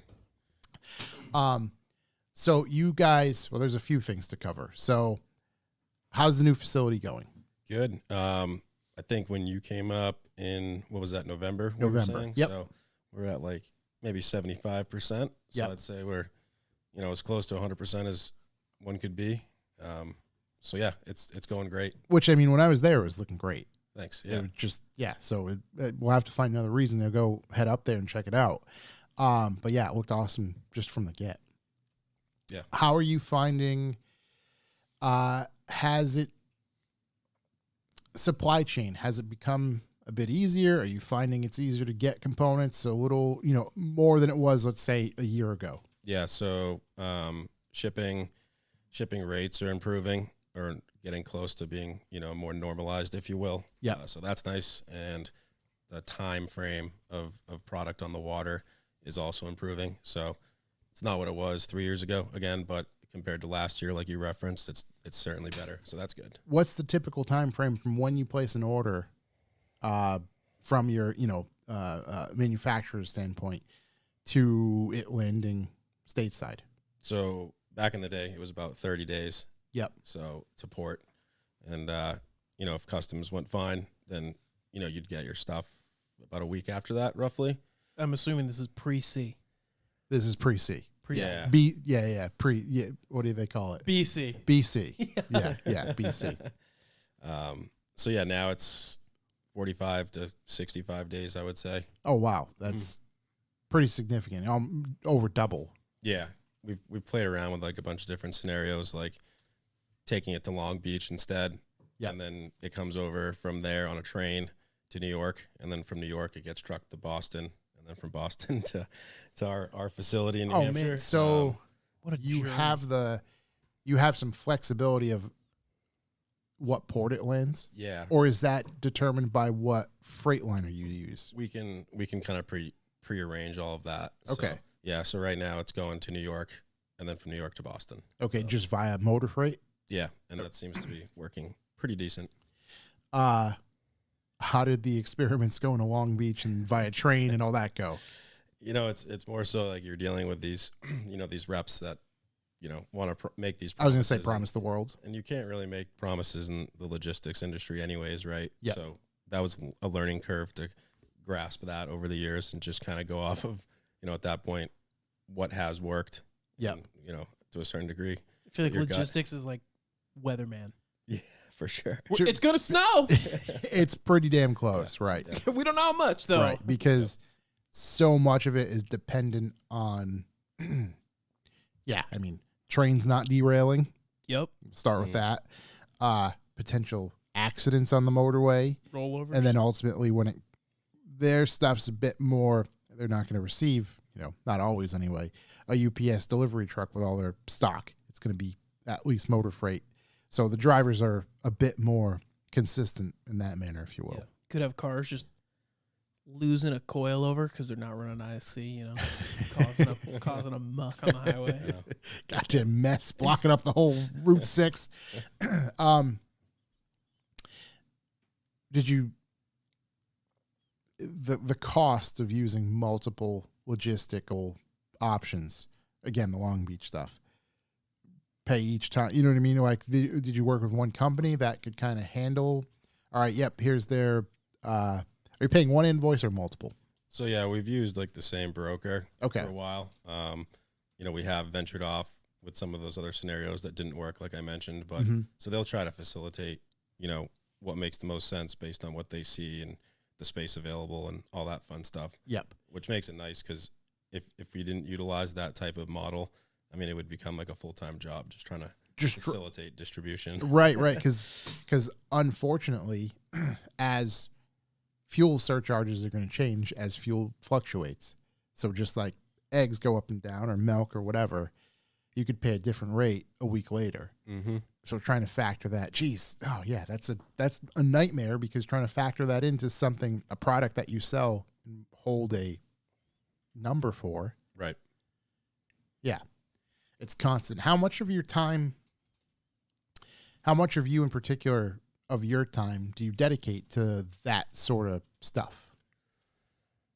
It's a good question. So seasonality wise, obviously that varies. So this Right, time because of the that's going to be relative to the size of the orders and planning and, you know, that sort of stuff. Mhm. Yeah. So right now it's definitely, you know, one of the topics on the agenda to, you know, focus on. And we also bring product in via air as well. Yep. So if it's not something that we have in stock or something that's coming in, that's a whole nother kind of segment of obtaining product to meet the needs. So those are items that would be like on order already. Yep. Because that's a whole nother associated. I was going to say, and that's almost not one-offs, but less exactly stocked, not necessarily on the shelf type stuff that you can still get. right, like oddball stuff, I guess you could call it. Yep. For what we usually cater to, anyways. Yep. What's the so you're getting ready for spring or that rush, if you will. Yeah. How the lulls when it comes to the sales of that sort of stuff, are they drastic or does it stay pretty consistent? And then you see the spike for the change of spring season. So usually it's pretty consistent, but this year in particular, there's definitely been a little bit of a change in like buyer behavior we've noticed. And, you know, we do, I'm certainly no like internet guru. So we work with like a third party for like our Google analytics and our, you know, paid advertising and all that fun stuff. And that's like across the board, like multiple industries. So what that meant for us anyways was like visitation for like one consumer to end up buying the product. You know, hypothetically say in the past, they average would be like 7 to 8 visits to our website. Yep. And then at that point, you know, they did their research, they checked it out, they shopped around. So now that's like doubled. So I think it's also just, you know, again, just where we're at. Yep. A as an change of the economy times, and, yeah, unfortunately. So you can see how many people viewed a product versus bought it after viewing it. Right. That same customer, you can kind of like, Oh, you can see per customer. yeah, it kind of builds out like this whole, you know, track record or portfolio of how they obtain the product. In my mind, it's like all Z and G kids. They're like, man, one day. Am I right? I'm right. He laughs. It's C and G kids, dude. They're like, that's a lot, man. I could just cut these springs. I mean, I already cut them, but I could cut them again. You know? You should see what TikTok can do, buddy. Yeah, I don't even want to. China. That's cool. The analytics are cool. It's Mathematical. it's cool to do like the 1 hour once a month conversation with the people you work with that are experts on it. Yeah. Like it's like being in the Matrix. Yeah, it's Right, like, right. Yeah, it's a super- lot of I need to know how to fly an Apache. Yeah. You know. I know karate. Yeah. All of a sudden, I know how to fight. Yeah, that's cool though, because you can like, because I'm assuming you have like a website guy. Yep. You could be like, hey, run these fucking coils that these kids keep looking at, main page. Like, make them click on it again. Like, just so they, every time they come here, they're like, yeah, there they are. Yeah. Because honestly, when I was young and I hadn't bought my first set of coils yet, I went to JHP USA every day and I made a cart of all the shit that I wanted to buy. And I looked at coilovers for weeks, until finally I fucking bought something. That's a perfect example of what he was saying. Just that. So And you again, just know. it's also a great example of, previously it was, let's call it 7 to 10 times worth of looking, investigating, researching, and then, all right, I'm going to finally pull the trigger. Right. People are just more tight with everything as expected. There's not a Definitely. problem with that. It just happens to be that's the world we're living in now. Exactly. Do you guys do like sponsored ads and stuff like that, or just? Yeah, like through that platform. Yep. We'll do that. We've been playing around with like on social as well. Like we'll do that in house. Yep. Because that's like Right, because that sort of stuff you can control and kind of Yep. that makes perfect sense. So yeah, it's interesting to play around with and try to understand, and based on those things, make new decisions. See what Yeah, works. Right. Because that's the thing. Operating the company, there's a lot of moving pieces. It's not just, oh yeah, we sell this stuff and we got it stocked and sales are good. No, you're trying to look at so many different variables. Yeah, and I think like one, not necessarily a misconception, but one thing a lot of people don't realize, more so on like a global or national scale, being local, we have a lot of, connections and people we work with and you guys and whoever else, but a lot of people don't realize how small we are. Yeah. So, you came up, it's a lean and mean team, if you will. And Crew of roughly 6 to 8 people, yeah, right? exactly. Right? Yeah. So it's, it's not like we don't have like 50 or 50 It's not or a- 100 people running It's around. not an Amazon warehouse. You're not watching people's pee breaks. Yeah, exactly. So, But no, and again, that's why I'm glad to work with you guys and glad to kind of befriend you guys and just yeah, likewise. it's because it's good to see. That was honestly one of the things I didn't have or don't have a list of made up questions. It was just one thing that I was thinking of today was, no, I want to not even address, but I want to bring up of like, no, this is a self-made company. This is, and it's not like, granted, there's a lot of self-made people out there and it's great, but it's not like, oh, you're a self-made artist and you can make it work because of your one-of-a-kind art. No, you dove into a difficult, very competitive market and are making it work. And you're responsible for the livelihood of multiple other people. And there's pride in that. That's something good to do, especially these days, because it's seemingly more and more difficult. Yeah, and here at Revival Motoring, we only run ISC coilovers. You are not good with the ads, buddy. I don't even Jesus. have coilovers on my car right now. I took them right off in preparation for the ISC. You were just the derailing train. So, with that said, we touched upon the new facility. What are your plans for the place this year in particular? Like you said, you're feeling pretty good that it's kind of where you want it to be. Do you get to enjoy it much? Is you're hitting 100%? Like, all right, yeah, we're done. Is that just okay? We're fully functional and operational, Right. or is there some enjoyment aspects of that as well? Yeah, I would say like that 100% was to get it, from a functionality perspective. Yep. Like, when you were giving me the tour here earlier, you're never really done, right? Everything's dialed and working, and it came out awesome, but there's always that, one improvement or change you want to make. Stuff you wanna do, yeah, that's how for it goes sure. with everything. But Yep. There's so much tech now. Like, yeah, even with your analytics, at a time you probably didn't even know that they existed, and then as soon as they got implemented, you're like, Fuck. Oh, I mean, at a certain time, it was like forums, right? Yeah. Yeah. Like actually working directly with individuals on I remember that, a dude. platform. Yeah, So, that's true. Right. Because, that's wild. Hi, I'm looking to know what oil to use in my Mark IV. Also, what coilover should I run? And then you'd have 1 million people comment. And then if you were cool, Yeah. the guy from the company would be like, here at ISC, we fucking kick ass, bitch. Here's a link. Or I'll DM you a price. Remember that? yeah, no, for sure. Yeah, I was going to say, right. At some point, you were just a sole salesman operating off of forum. That's so Yeah. cool. Yeah. I miss that. Like Black Friday, Yeah, you had a remember, whole like- forum post. like wake up at midnight, right when Black Friday actually, back before now people Yeah, are it's doing like the whole 2 week. weeks, a month long. Oh Black my Friday. God, dude, it's Lame. wild. Oh, this It's is lame. wild. Black Friday literally starts like November 1st now. Yeah, it's lame. Or matter of fact, it starts on Halloween. It Yes, starts yeah. Halloween night. Yeah, yeah, it's crazy. Yeah. So as far as the competitiveness and the nature of selling suspension, what are some things that you try to do internally to just set yourself apart? Yeah, I would say in conjunction with that question, it was also like coming to the realization of focusing on like our niche and what we're good at and Yep. what works. So, we do have a pretty large application of different fitments that we offer, but we have like that core niche that, at this point is several brands, but it's like 70% of the company. So that Yep. would be like your BMW, your newer age Mustang platforms, your Subarus. Do we have an application for a late 90s Honda?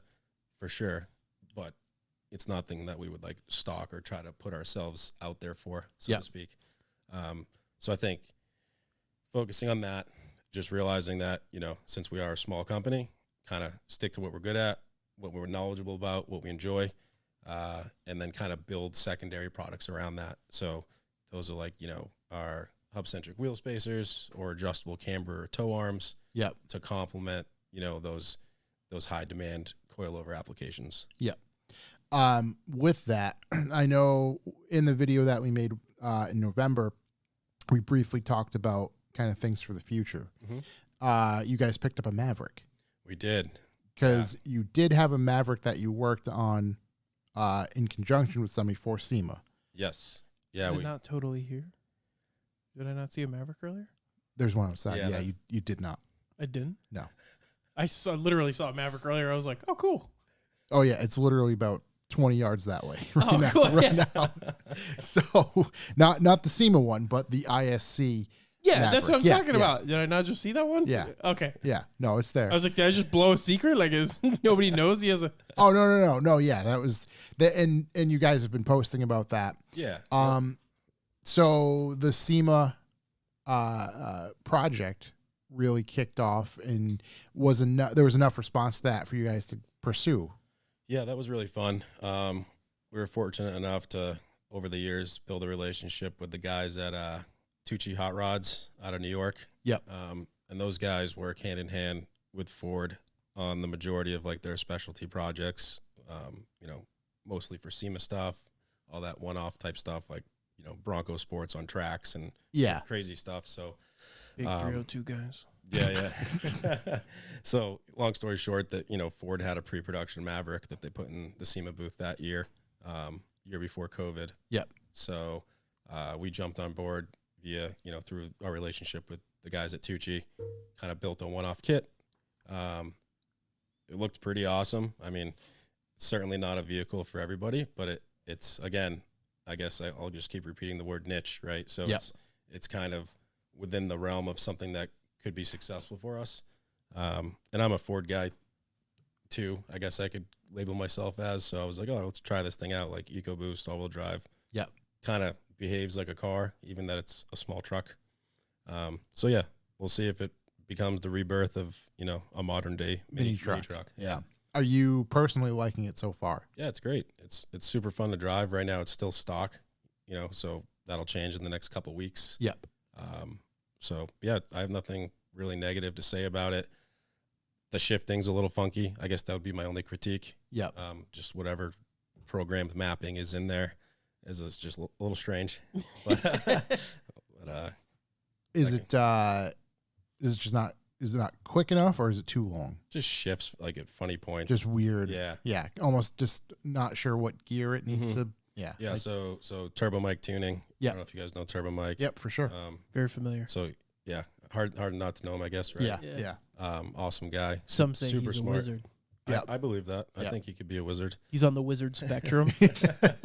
So he's got a Maverick, and obviously he's tuned it, and he was able to kind of refine like the OEM shifting patterns. Oh, that's cool. Yeah, I all didn't know So, that. Yeah. That's So I'm awesome. gonna go down that avenue and meet up with him at some point, I'm sure. Yeah, that'll be cool. So safe to say the Maverick is going to turn into a project. Yes. Yep. It's definitely an official project car.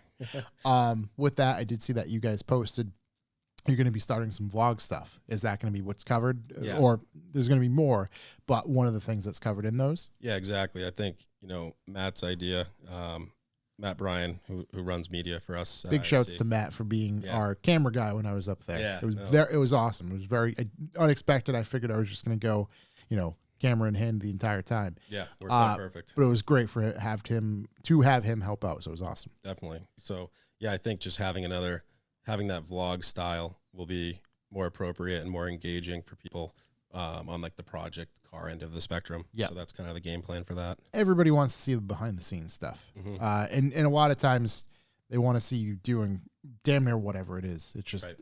something being kind of involved. I think goes a long way these days. What other projects? Actually, no, that was the other one I wanted to talk about. The Drift Z is back. Yeah, it's back. Because when I was up there, like I said, in November, I believe it was dismantled in the shop, and you said, "Oh no, we're gonna, this is gonna be going out. We're gonna get this thing sorted." So it's back and sorted, ready to go. It is. So my goal was to finally get that up and running, obviously, for ICE this year. Yep. We didn't really have much of a winter. I was gonna say that So, didn't seem to happen. I yeah. think I seen one thing that might have happened, and I think that was way out, Yep. if I recall. But that was it. But at least it gave me the pressure to be accountable for actually, getting this thing out of paperweight stage and back to being a functional car that we could use. So, sent that down to my buddy Kyle, Kinetic Motorworks, Yep. Southern New Hampshire, and he's put the new motor in for us. And What kind of motor is that? Shook. You might want to listen. no, it's nothing too crazy. It's just a LS1. Yep. There's just a bit of Yeah. an ongoing joke with Yeah. Shook's E36. What happened, man? You were the Ford guy I know. a second I'd ago. love to say Coyote for sure. For sure. No, you meant 302, dude. That's cool, dude. I think the last time I saw that car moving, and well, that could have just been your last Lock City too, was like 2017, 18. Yeah, that sounds about right. Yeah, And I remember there was like a slew of them, and Yeah, you they were were- driving with Nils. they were all yellow back then. Yeah. Yeah. Yep. And that was the first time I saw Nils' truck. Okay. And I was just like, this is sick. That was like one of the first events that I went to where actually that was the first event that I went to where I finally was like, oh, I get it. Like I want Want to be part of really it. want a drift car. Yeah. Yeah. Because that was when you guys were able to park like right off the track, Yep. right up there. And something broke on one of those cars. And I remember you guys pulling off and like just good driving. And it was sick to see like everybody was like together and Yeah. Looking the same But or yeah, but looking you- similar. And yeah, but you guys were fucking shredding. I just remember there's so much smoke, and I was just like, this is so cool. And I was like enamored by fucking Nils' truck. Like, why is it so sideways? Like the bed was coming at you, and then these yellow Z's were coming, and I was like, this is sick, dude. that's pretty cool. I didn't know that. Yeah. Yeah. I have video. I told him of like his car. I think it's probably you or one of your buddies where I nailed like this shot through all the tires they had vertically Yep. of this big sweep on the big sweep. Yep. And I had this whole video all knocked out, and I was like ready to post it and shit. And then my hard drive ate shit, lost it all That's how it goes, buddy. every time. Sure. So the Z in particular, with an LS Shook. I don't know if you caught that. I did. Are you going to be the primary driver of that? Yes. Okay. Yep. I just wasn't sure if it was kind of a shared car, a couple people, Yeah. or Any of the guys are welcome to dabble. I'd like to get one of the VQ cars. They're still still some lingering. Maybe one of those up and running too. Yeah. To be just a little bit more efficient. Right, and kind of jump in seat time. Yeah. Not that the other one isn't. It just a bit more to take in, if you will. Definitely. Nothing like a good old dabble. Always dabbling. But yeah, Miss Thompson, that whole crew. Yeah. Lock City, awesome guys. So excited to get back down there. Oh, you do have. Oh, that's on like your story. Yeah. Cool. I still have it. Oh, geez. Oh, sick. So yeah. What year was that? That was November 8th, 2018. Oh, you nailed it. Wow, that was literally I'm like Rain Man. I saw his car. I was like, ISC Yellow Z, yeah. November, yeah. Tire shot, yeah. That makes a lot of sense. You are like the Rain Man of this podcast. Just like weird shit. Do you know crabs love chicken? Oh I keep saying this to people. Yeah, that's how you crabfish, isn't it? This is my guy right We here. didn't know that until he brought it up, and we're like, well, "What the fuck are you talking about?" And then we, of course, looked it up, and sure enough, buckets of chicken. So are you excited to get back out there? Yeah, I am. Yeah. I'm gonna ease into it and just enjoy it. Yeah, just have fun. Used to do a lot of traveling for it, and I don't know, things are just crazy. Like I think I'm like the world record holder in my like friend group for like weddings. I just have like tons of weddings for some reason. So it's like juggling, personal life with other work events and stuff. So not gonna try to like, go pro overnight or anything. Right. Just Yeah, have fun dedicate. on a Yeah, grassroots just level. when you get out can there. get out there. Yeah, exactly. You deserve to have some fun every now, Well, thank now you. and then, Yeah. Just No, get out there. we do. We have a good time. Oh, yeah. So that was another thing I wanted to bring up is you guys are sponsoring some really competitive guys out there these days. Dimitri in particular, right? How's that relationship? How's that going? Is Dimitri the Z4? Yeah. Oh, yeah. That's one of Nils' buddies, right? Yeah. E46 now. Yep. Oh, it is Yeah. E46? I think is it done? I haven't seen it or anything like that. The only reason I know is because I did, as of my research last week, when I watched one of Grant's videos, that was the car. The Z4 is what Grant drove, and he happened to mention in there. Dude, that thing is gnarly, too. Yeah, wild car. So for somebody like him, how in depth do you guys get with the suspension design? And again, like I said, that kind of that relationship of like, all right, here's what I need. Is it just kind of spring rates, that sort of stuff? I'm sure he's got different setups depending upon where he goes and things like that. Right. Yeah. So back in his like Z4 days, which was Pro AM, and then I believe his first season of Pro 2 Pro Spec. That was just and I will say, 2-time champion. Yeah. Of Pro Spec. 2-time.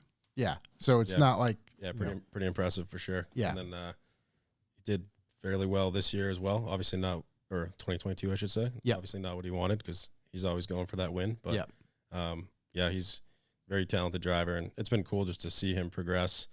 He's obviously New England, Northeast based, so it's pretty awesome. One thing I noticed, he mentioned like his son was also driving. Yeah, so that's like a new thing that they've been doing, I guess. Super cool. Yeah, that's super cool. And at one point, there was a younger dude that drove with you guys, right? As well. Yep, Henry. How old was he at the time? He didn't have his driver's license, Which is crazy. So yeah, he was pretty young. So Yeah. 16. It's awesome. That would be. Yeah. Just super cool. Yeah, for sure.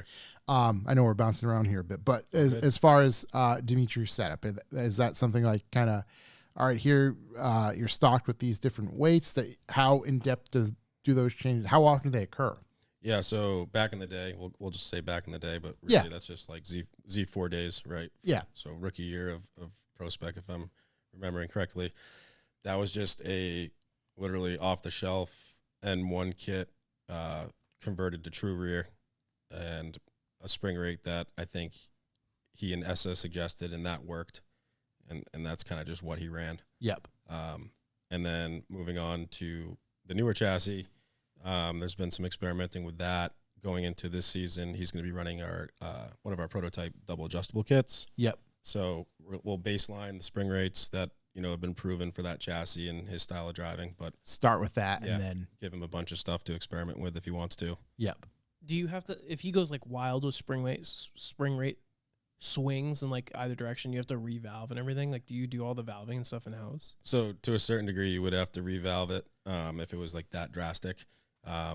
Something like a setup for him, we'll provide him with like multiple like pre-valved shock bodies.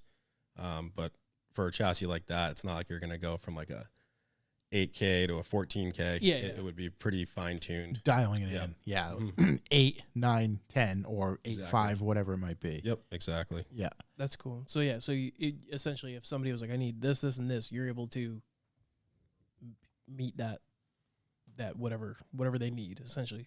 I would say so. 9 times out of 10. That's what we aim for anyways. Especially, like you said, with that, the ability to air stuff over. It's not like, Yeah. Would you say that your niche is the drifting zone, or you're trying to get you're good at everything? Or are you really good at drifting, and then like, because you were saying you have niche, so like you're good at what you do. Yeah, I would say like it would more so as like a whole be, from a motorsports perspective anyways, would be like primarily like grassroots is kind of what we attract. So, someone that might have their car that they occasionally street drive, they might take it to a road course event on the weekends or go drifting on the weekends. I think that comes into play where a lot of those people are pretty tech savvy. So, they'll seek us out because we do have a lot of features, but they're also on a budget. Yep. So, we kind of come in at that happy mix, if you will. So a lot of it's like street car, weekend track car stuff. attainable, because you can get real crazy real Mhm. quick with Oh yeah. just suspension components. But also you could do pro-am cars. Yeah. Right. no, yeah. That's Which is yeah. sick. Yeah, yeah. Attainable, but not, Exactly. no slouch, if you will. Exactly. Yeah. So yeah, I mean, like our double adjustable will always obviously be a different story, but like right now, with our upgraded springs and everything like that, you're in like that $1,400 price point. Yep. Like a fully loaded kit, double adjustable, probably add about $1,000 to that. So, and again, these aren't $4,000 to $6,000 coilovers. Yep. Double adjustable meaning like rebound and Compression separate. Okay. Yep, exactly. The I think Nick in the chat had the question of what determines pricing, components versus abilities, I guess. How heavily does the materials you're using affect the pricing? Is that really where the differential comes? In like the market as a whole, you're saying? No, Like no, just in particular with your stuff. For instance, like the upgraded springs and things like that. It's different material, and what is the difference essentially? Yeah, that's a good question. For the springs, that's exactly it. So Yep. it would be there's one right there actually. So it would be the material and then the manufacturing process that we're allowed to do utilizing that material. Okay, so that's a good kind of jumping point. The manufacturing process. So Mhm. not just the material, but the way it's sprung, if you will. Yeah, exactly. Why are there rules for that? So a traditional, call it like our OEM coilover springs, which is, a pretty standard spring that you would see on essentially any coilover kit, if you will. Mm-hmm. It's a traditional like SAE steel. So if you looked at it side by side to this spring, even that they'd be exactly the same length, our upgraded spring would have a lot less coils per that length. Yeah, I was gonna say that. Yeah, you could kind of tell it's more spaced out. Yep. So what that allows for is, in addition to keeping it lighter, it allows for like more usable spring stroke, which there's less dead spring. exactly. Yep. So That's yeah. cool. Again, that's like, it's a great upgrade, but everyone doesn't really need that. Not necessarily. You know Right, what I right. mean? Yeah. No, and that's why it makes sense of it. It makes even more sense now of, yep, here's what we offer. You're fine with this as a base kit, if you will. Mhm. But if you want to take it's another leaping point, stepping stone, if Exactly. you will, to add to it. As Shook kind of alluded to earlier, like, oh, you got to have some time for fun. What are some things you like to do for fun, just in general? Yeah, outside of car stuff. Yeah. So I feel like I'm fiddling with this mic too much. No worries. I do no all the worries. time, man. Yeah. It's like you Stop can't tou- stop touching Stop it. touching. Outside of car stuff, even before I get into cars, pretty into like downhill mountain biking. Yep. Cool. So I used to do that competitively. You spend competitively. back Oh, in no the kidding. day. Yeah, not anymore. I wonder if you know our buddy Jesse Witzel.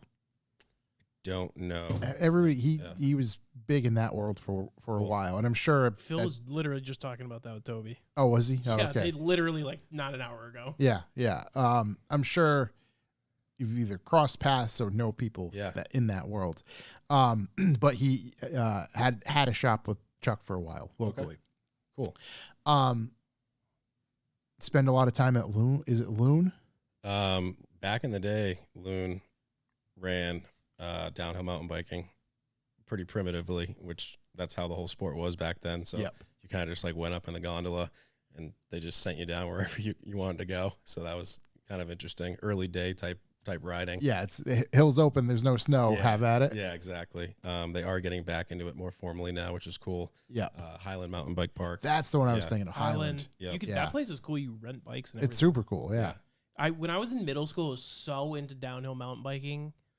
My first bike was like this crazy Haro, like 2-piece, all Fox shocks, like all built to shit. And it got like backed over by a car. And I never got the downhill mountain bike on it.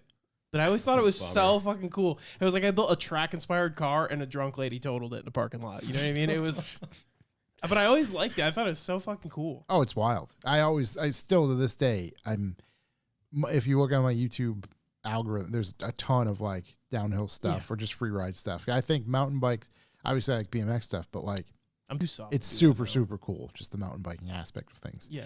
What I always find wild is like the ability to overheat mountain bike disc brakes. Sure. And some people, depending upon your weight and the hill and all that sort of stuff, it's just like, oh yeah, you can cook a set of brakes. Makes perfect sense. Dude, it's crazy when scary. they do like the carve where they go around the burb and they like real fast. I'm like, how's it not breaking the bike? Yeah.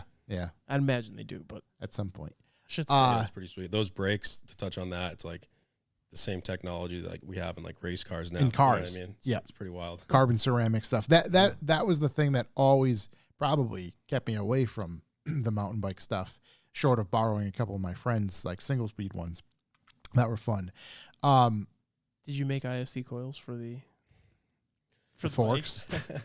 No, for the rear shock. Oh yeah, could you? Yeah, We talked about that. That's sick. That's sick. Yeah. We have the power. So that's what I was gonna say. Capabilities. Just the pricing for downhill stuff. It's wild. Like it still blows my mind what somebody could pay for a bike. Fox shocks for just the front back then were like $1,000. Yeah, it's insane.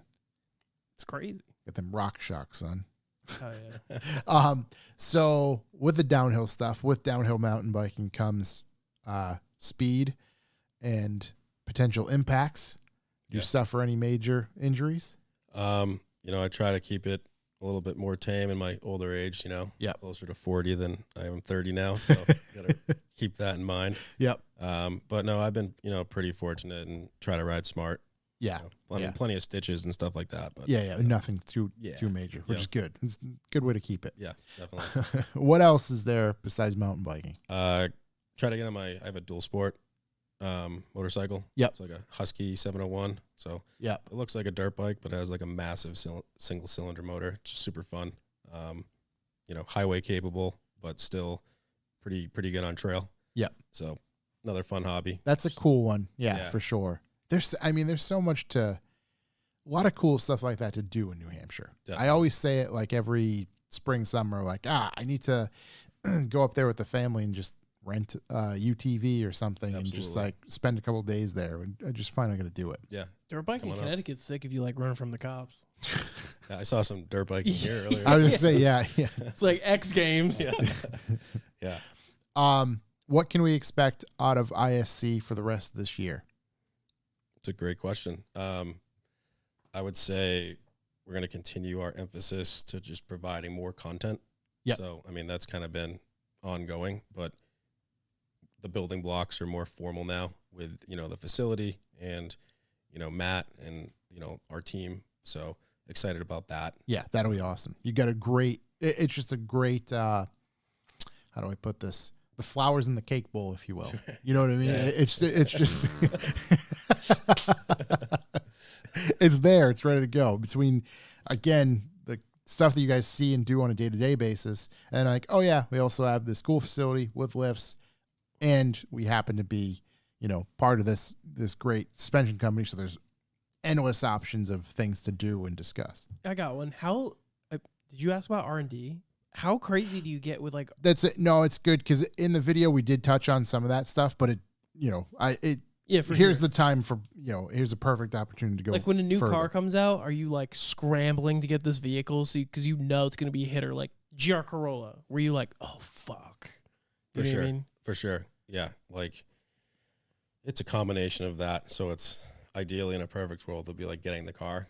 But, if I kept that up, I wouldn't have like a house to live in anymore, right? 'Cause it's like, how many new cars can you get? Yeah, right. Yeah. But so it's kind of like within reason for that, or finding people local that want to collaborate with us, as an incentive for, in exchange for product or support or something like that. So that's probably one of the most ideal ways, Hell yeah. because it makes the most sense. Because again, with that, soaking in that R&D time,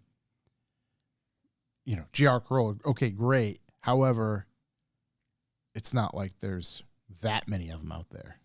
Yeah, Right. but who's not gonna want to fucking Oh no, blang it? yeah. Who's gonna want to pimp the auto? It's just crazy because like, from a buyer, right?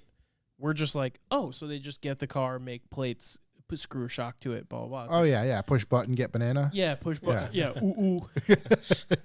But it's like, You fucking Neanderthal, yeah, you.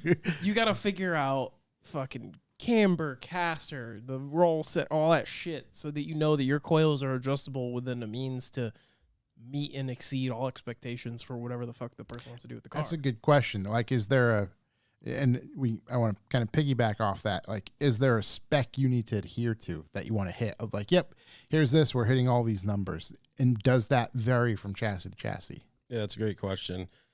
A big challenge or a big focal point more so is just trying to get the most amount of functional stroke out of a shock that we're trying to make for a new chassis, but take into consideration what the expectations are for the majority of our customers, and that's the fact that they want to go lower, right? Yeah. So, Yep. you have to kind of balance that out with not sacrificing the shock travel stroke in exchange for them just being able to lower their car a significant amount. Yep. And the only way we found out to do that successfully for a new, something that we're developing is exactly what you were saying. Like, we have to just play with it. Yeah, because it almost feels like there's two coilover buyers. I push button, go low. Yeah. And like motorsport guy. Or I think, no, you put it in a very good, because now they don't care how the car rides. or I'm just using At this all. as a perfect example, using this as my real world data. Currently, I want the best setup that I can for the Mustang to get out there and learn and go with it. But that's motorsports based. I don't care about how low the car is. That'll be a secondary, if you will, an add-on. Cool. In my Volkswagen days, Your Volkswagen brain. literally how many pieces of these of the coilover component can I remove Make it- and still drive to get as fucking low as possible? Yeah. Yeah, I'm only running rear springs. Right. Yeah. That's And like I think one perch, but that was right. Bump stops, helper springs. bump stop's big important for drifting, dude. Well, no, that's what I mean. It's like, Yeah, like- that's why good there. I'm fine. But again, in the VW days, it was, what can we get rid of? What do I need to cut Cut out? it out. Yeah. Does it? I had friends on FKs that literally rode bump stop. One of those, what's that engineering, development chart there? Does it spin? Yes. Does Is it it need supposed to? Is it supposed to? No. Like that. It was that. Yeah. Do I need this? Chuck it. Does it need to? Is it fucking a component I absolutely need to drive to A to B? All right, we'll keep that. But everything else, Actually, that's a good question. Why is there a reason why? Well, maybe because it's just production, but I guess like, why not just make a coil that's dumb low, and be like, hey, this is gonna lower your car to stance it, and that's all it's good for, and it's gonna ride like shit.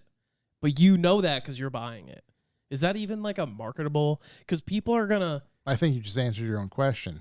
Because people are gonna Asking buy if it. that's marketable. Because people are gonna buy it. Like they don't give a fuck. They just want their car to be slammed, and they're gonna either fuck with the spring. Well, there is no spring rate in a linear spring. or wait, on a linear spring, you can't like if you adjust the spring sag rather, it's still always going to be that rate versus the other one where you tighten it. A progressive spring rate, and it gets more spring rate. So like they don't care. They're just gonna, as soon as that base bottoms out, they're gonna fucking just sag the spring as low as they could go before shit starts touching. So why not just sell like a shorter shock body with a super stiff spring rate that's just not gonna move because it's dangerous because you just don't want to sell.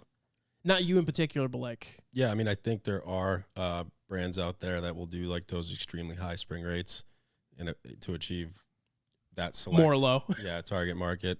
I mean we'll offer like what we call like an ultra low, which several other brands do the same thing. It's say one platform 2015 plus WXS TI. So we have like our standard N1, which we advertise is around like 3 inches of adjustability. So like then we have the ultra low, which kind of like starts at that point.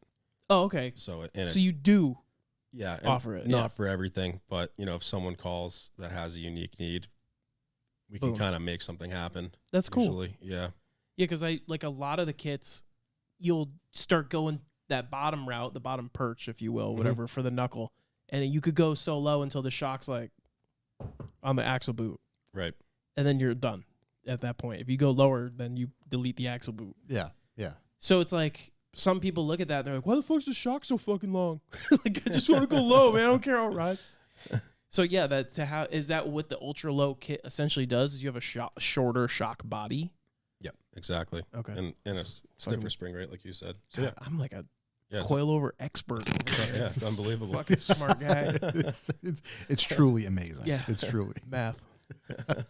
That's so cool. All right, so yeah, I guess we're covering all the bases here, guys. This is Revival Motor, okay? What is your favorite part about owning a suspension company? I would say the company dynamic is pretty badass because, everyone's passionate about cars. So that's pretty sweet because it doesn't always feel like work. Yep. So I think that's like something to be pretty thankful for. And then just playing around with new stuff. So, product development, like we've brushed upon, is I enjoy that for sure.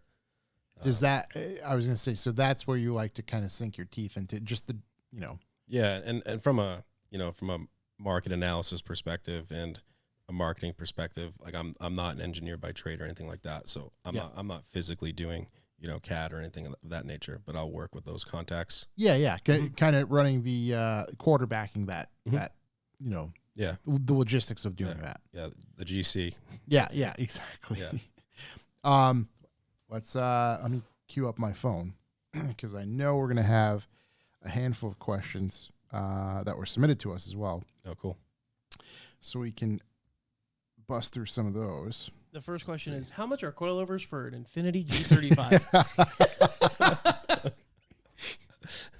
How low can I make my 350Z? Let's see. First question, Matty B733. And he just writes, we want more RSTI content, Andrew. In all caps, by the way. Matty B, that could be infiltrating from Matt at ISC. Yeah. Yep. I think so. And he wants more RSTI content. Actually, we show that in the video, but can you elaborate on what the RSTI is? Yeah, sure. Definitely. So it's a 1998 Impreza. I got it. It was underneath a tree next to our first shop back in like 2010, maybe 2011. So just like, it's got a story behind it, sentimental story, if you will. Yeah. So finally got this thing. It was like $1,000, hasn't been started in years. There was, mice and chipmunks or whatever else you want in there. So over the course of time, we kind of just built it up, like long drawn out project that, sometimes we went to town on it and then sometimes it just sat for a year.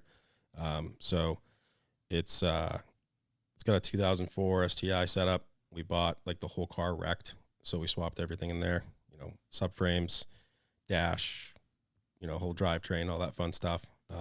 How much fab involved in that, or is it? It's like Legos for the most part, which is cool. Yeah, that's something that the interchangeability back then with those Subaru chassis was pretty awesome. Yeah. So yeah, just kind of built it up over the course of time, and it was just a fun car that was kind of, when I was super into Subaru on a personal level too, and that's kind of an iconic car to, kind of modeled it after, the 22B. Yeah. In terms of what it aesthetically, anyways, obviously. So, Yeah. yeah, still have it. Don't use it as much as I should. I think going into this year, I'm told myself that I'm gonna use it more. Yep. Instead of just looking at it. Come up with Fun. Yeah. Yeah, like Elon Musk. Yeah. Must have fun. Do fun things like people. So yeah, fun car. A very Traffy asks, would ISC be interested in taking part of the huge market for MX-73 Cressida coilovers? Is that the one where you have to weld the lower on? I don't know for sure. I know Cressidas, but I don't know. You've been right so far, so I'm gonna agree with you on We'll that. go with it. I want to say, is that what Timmy Lack has? Is that like Hello Kitty, the box? It might be. I don't know my Cressidas. You gotta to like be fair. weld the lower shock into the knuckle. Could be wrong. Just like a Tim E30 Connors in the chat. I Just know like you know. E30s. Yeah, like E30s. I think you gotta. I don't know if Tim Connors knows that. He might. He seems to know a lot. Fucking universe brand, that guy. Jordan MX_5. Oh boy, God bless. ISC, what suspension setup do you recommend that will pull bitches?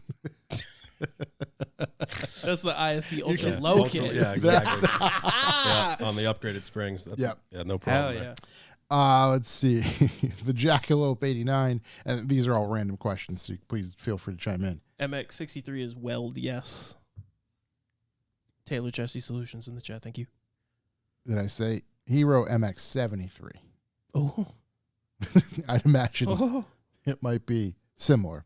Where was I? So the Jackalope 89, and again, you can answer all these questions, so please feel free to chime in. What would be the rudest animal if they could talk? Honey badger, because it doesn't give a fuck. That's pretty rude. Yeah. Oh. Which one's I mean, spit? cats. I think cats. Yeah, cats. Just because, like, they get to know you. You know what I mean? Intimately. So they're walking around. Shitting on your shit. Yeah, they play the game. Right. And it's just like, oh, your mother doesn't really love you. It just walks over. Flicks tail, walks away. Right, that's Dude, yeah, they are sassy. just, you know what I mean? It's just, it would be that level of like, oh, that's cold.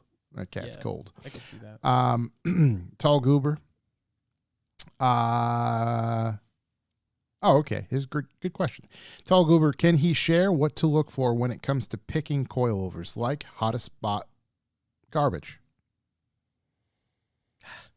I think it's important to look at, I mean, it's obviously difficult when you're looking at a website and something's not right in front of you. Yep. But I like to pay attention to like the overall build quality, especially if you're in that like middle tier where we lie, like that middle price point, if you will. So just, the way that the brackets were machined, like just the welds, the finish on them, I think all of those things kind of represent what's also on the inside of the product as well. Yep. I will say- You're probably going to say what I was going to say. I looked at that thoroughly, Yep. investigated it, spun it, played with it. I have ADHD, couldn't stop playing with it. Powder coat, the anodizing, top tier. All the bolts, shiny AF. That's what you want to see. Everything looks really nice. Better than a company that I can't say. That could be 2 letters. And Well, there's a handful because Corey had that. Remember? Yeah. Yeah. And I don't know, dude. Like, if you didn't know jack shit about ass, and I put all these brands in front of you, you would not be able to tell that you're saying you're a mid tier. I would say so. Like, You wouldn't be able to tell. In my personal opinion, you wouldn't be able to tell, and I'd pick that one. It's at least the best way I can describe it is like you look at it and you're like, oh, that's a company that puts pride into finish. Yeah. Into like the complete product. The rounded edges on the plate, no one does that. Yeah. I've never seen that. It's usually like just CNC etched, like what came off the machine. They were like, As it right, fucking right. throw it together, brother. Right, send it. It's funny you say that because I will say we've had that in here since I visited you guys. yeah. The amount of people who touch and just want to pick it up and just like, ooh, this is nice. Just like Yeah, it's almost every time somebody comes in That's and sees it and is involved with our stuff. Yeah, I think you guys need a full coilover in here. Maybe I'll Oh, sit that'd one be down. cool. That'd be Yeah, cool. that'd be awesome. That'd be Fucking neat. wall mount that bitch. We will. Oh, I Put a have. nice Don't spot let me for it. forget. I have RJ's gift. Oh, okay. Yeah, all right, good. Perfect. Daniel _ DJ 2023. What car from any movie would you wish to have if you could buy it? Any car from any movie? Any car from any movie. Oh, dude, I don't fucking know. I don't know. It's tough. It's very tough. It's a good question, but Yeah, it's tough. it's that's a difficult tough because question. there's a lot of cool shit. Oh, the car from iRobot that drove itself. Because I would love to get in my car from The here. Audi? Yeah, and fall asleep. And let the fucking thing take me home. I believe that was, It was like that an was Audi like an TT. R8. Yeah, or R8, yeah. Prototype, if you will. I mean, if it worked like that one, I don't want it to like drive me off the fucking Gold Star Bridge. Right. No, you just want a car to drive you home. Yeah, be sick. Basically, you don't care what it looks like. Exactly. Oh man, there's nothing that stands out that I'm like, ooh, that's the one. What if you could have Mater and he would like talk to you? I feel like he would get annoying. Come into the shop. Hey, Josh, shut the fuck up, Mater. Okay? You parked there and leak. Right. Be a little touch and go of Yeah. that relationship. Yeah, how you doing, asshole? Don't talk to me. I don't know. It's a tough one to answer. Maybe we'll get back to it. Daniel _ DJ 2023 again. Another question: am I a stalker if I'm listening to old episodes of the show? No. No, you're Do whatever you like, buddy. Thank you. Hashtag sport. Kevin401. What food, if any, do you refuse to eat in public? None. I Yeah, mean, I there's won't none. eat coconut because it's fucking trash. I don't like it. You like cucumbers? Yeah, put some And you mayonnaise on there. And what? You ever do cucumber mayo? No, I despise cucumbers. Love pickles. Okay. Don't like cucumbers. I'm fine with. I'm not a big fan of cucumbers. Like, I'm not going to eat a cuke. You know what I mean? Like Dessert Boy the other day. Raw cuke? No. Dessert Boy the other day noticed my wife bought cucumbers. He's running around the house yelling about it. And then 5 minutes later, he cuts one up and starts eating it. And I'm just like, Weird, dude. what are you doing? I could see maybe with mayonnaise, but like it would have to be like a half sour for me. Just more They vinegar. make those? Yeah, it's pretty much a cucumber that somebody dunked in vinegar. Or just started making a pickle and left? Yeah, yeah. Half-baked. Yeah. Half baked. You have Like, big pickle. Good sidetrack. I don't hate them, but I wouldn't pick it first. I can eat them on salads. I'm 100% fine with cucumber on salad. Mixed in, No, it's and I fine. know if somebody took it off the salad, I could taste it. And when people are like, "It tastes like water," no, it doesn't. No, it doesn't, and it smells weird. Tastes like cucumber water. If it tasted like water, you wouldn't want to eat it. You know what I mean? Why would you want to eat a liquid that doesn't taste like anything? To be fair, lettuce doesn't taste much like lettuce. It's basically Yeah, but lettuce is Plant a filler. water.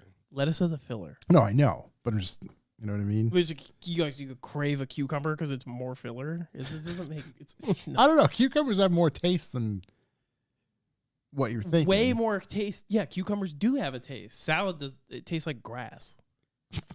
Here's my thing. Pickles, all killer, no filler. Cucumbers, filler. Okay. I'll die on this hill. I'll die on this hill. So you'd eat. I don't think you're a bad person for eating cucumbers, for the record. No, I just don't like them. No. This isn't a discussion of good or evil. Yeah, here. like listen, if I This could is like just- cucumbers, my life would be much easier. I just don't. So you'd eat a bagged pickle. Yeah. There's nothing that I was See, gonna- my thing is, I like pickles. I'm not eating a bagged pickle. Like the gas station one? Yeah, exactly. Oh, I don't know. Yeah, if it's it's sketchy. That's the thing. I don't know. You that's never what I know. mean. It's like, how much do you like these things? But I think his is like, which would you refuse to eat in public? I don't care. Oh yeah, I don't care. I'll fucking Hot slurp. dogs, I'll gobble corn. a glizzy right in your face. It doesn't matter. Yeah, I don't care. I get made fun of more in this chat than I would for eating a goddamn glizzy. I don't even know what's happening in the chat. I'm not reading it. Yeah, it's really off the rails. Let's see. Last couple here. Pure visual photography. Ooh. We kind of stopped doing these, but this is a good one. God damn it. Is it fuck, marry, kill? It is. Jesus Christ. Mark IV R32, E46 M3, or B5 S4. Kill the B5 S4.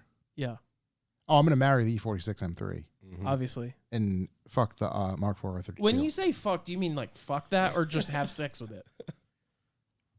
Take it out on the weekends. Oh, okay. I always thought you meant like fuck it. I don't care about it. No. Not like fuck it, I don't care about it. Like, Because I'm not going to have sex with the cars. That's always in my head. first, we're not taking this to a physical level here, Shook. Yeah, This is just smooth theoretical discussion. Weird obsessions on MTV. Eating foam. Fuck the shit out of this Audi, baby. I accidentally ate this whole couch. The whole thing. She's dead. Yeah, she has to be dead. No way she's alive. I mean, it could have just been for the show. It could have been. Also, Tim Connor said gas station egg salad slaps. I have had a gas station egg salad. The sheer sense that would come out of you. I've eaten it like Cumberland Farms, the 3 for 3. Yeah, I've been down that You road. ripped it. The eggs. The 3 for 3. It's 3 halves of a sandwich for $3. Oh wow! I don't know what they do with that other half. It probably goes into another pack of 3. You would think. You'd think. I'd never had a bad one. Actually, the chicken salad one time I did have a bone. That's why I always go egg salad. Nothing worse than a bone. Could really set you off on the wrong path. Yeah. First bite, crunch. Yeah. Done. Let's see. Paul_Cullen. What was the first mod you did to your first car and how bad was it? I'm afraid to say. Fuck it. I painted a muffler pink. Really? Spray painted it. Wait. On a red car. Why? I don't know. I don't want to talk about it. What color pink? Like hot pink? The brightest. Okay, wait, hold on. Did you take the muffler off or did you just spray it while it was on the car? Actually, the lore thickened. So it was an Apexi World Sport 2 on a CRX. Okay. Which I had no idea that was cool at the time. Yep. And I was like, this car's not loud enough. So my friend cut the muffler bit out, put a straight pipe in. We didn't have paint that was black. So I was like, pink is sick. So I painted it pink. Here's where the lore thickens. We played a show at this backyard spot. This some kid's house that my buddy ran into at a package store. Opening band's name, Bloody Nun Sluts. Not pertinent to the story. Fucking hilarious, though. I'm getting my drum set out of the truck of my CRX, which is awful for transporting drums, if you're wondering. Wow, that's like You one would of the think it worst wouldn't possible vehicles you can use for a drum set. Yeah, to one other seat and no trunk space, even though it's all trunk. Where do you put the fucking kick drum? Barely inside of it. I had a slim, long one, so it fit. My drum set was worth more than my car at that time. I shut the trunk, exhaust fell right off where it got welded.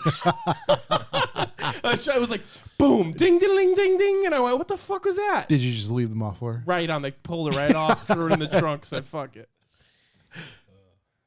That's my lore. Let's see. Oh, mine probably would have been something on my Eclipse. Something. I think it was an air-fuel ratio gauge.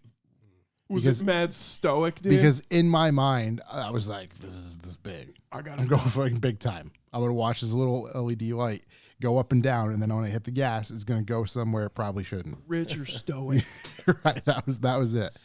Yeah, I remember that being a big to-do. What was yours cut springs? Was yours cut springs and then your just trauma made you start a coilover business? Never again. Never. Turn your weakness into a need to make up for this. It was an Isuzu Trooper. So good start. Yeah. Some all-terrain tires, and I think it was like Rancho suspension or something. Oh, yeah. Maybe a step above like AutoZone grade. Yeah. So it is trauma-induced. Yeah. I'll never be like that again. Exactly. I didn't want anyone else to ever go through that, you know? Chuck is in the chat. He's in the chat sending the two wolf meme. Yeah. I've been saying this meme. It's one of the best ones. It's one of the best ones. I think we covered a bunch of stuff in the chat. I'm sure we're leaving stuff on the table, but you truly have an open invitation to come hang out anytime you want. Thanks. Yeah. Likewise. Probably like we're kind of setting up for a lot of guests. One of those, you know what? Let's come on back in the fall or something like that as the season goes by. Talk about what happened, what's coming up, all that good stuff. And I'm sure we're going to run into each other all over the place anyway. Yeah, we'd like to make our way down for one of your meets. I was going to say, get you guys down here for a donut meet, which is a good segue. Our next donut meet, May 7th, round 3.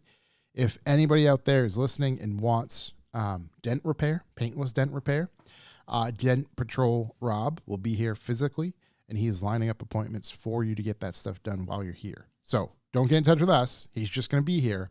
Get in touch with Dent Patrol Rob because he's going to line it up. He's going to know what's on the books for that day and how he can kind of coordinate that all.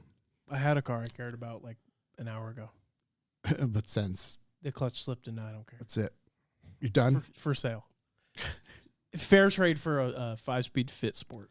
I look forward to the boys being back next week and finding out your next saga, if you will. Yeah, it'll probably be like fucking 302 swap the goddamn Civic because it'll probably run better.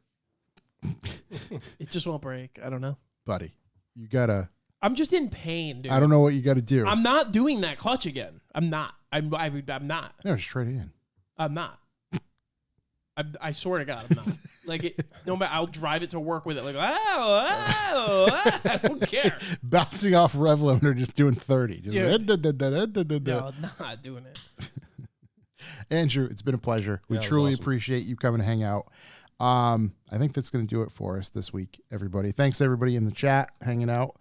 We will be back next week. I think we're full of Voltron next week, and we got some guests coming back, some repeat guests that were always a good time. So we will see you and talk to you then. Thank you very much for listening. Don't forget to visit our YouTube channel where you can like, comment, and subscribe for more content. Visit our website, revivemotoring.com, where you can grab some coffee, sign in or sign up for the B for B. And that's it. We'll see you next week. Peace out. Andrew, thanks again. Thank you. Peace. Go beat the shit out of our like button like John McEnroe. McEnroe, the tennis player? Yeah. Who did he beat up? Didn't he hit somebody? I don't know. I mean, he serves balls hard. Go hit it like that. We might need to fact check that. Yeah, go serve a like ball. We'll be back next week. Okay. See ya.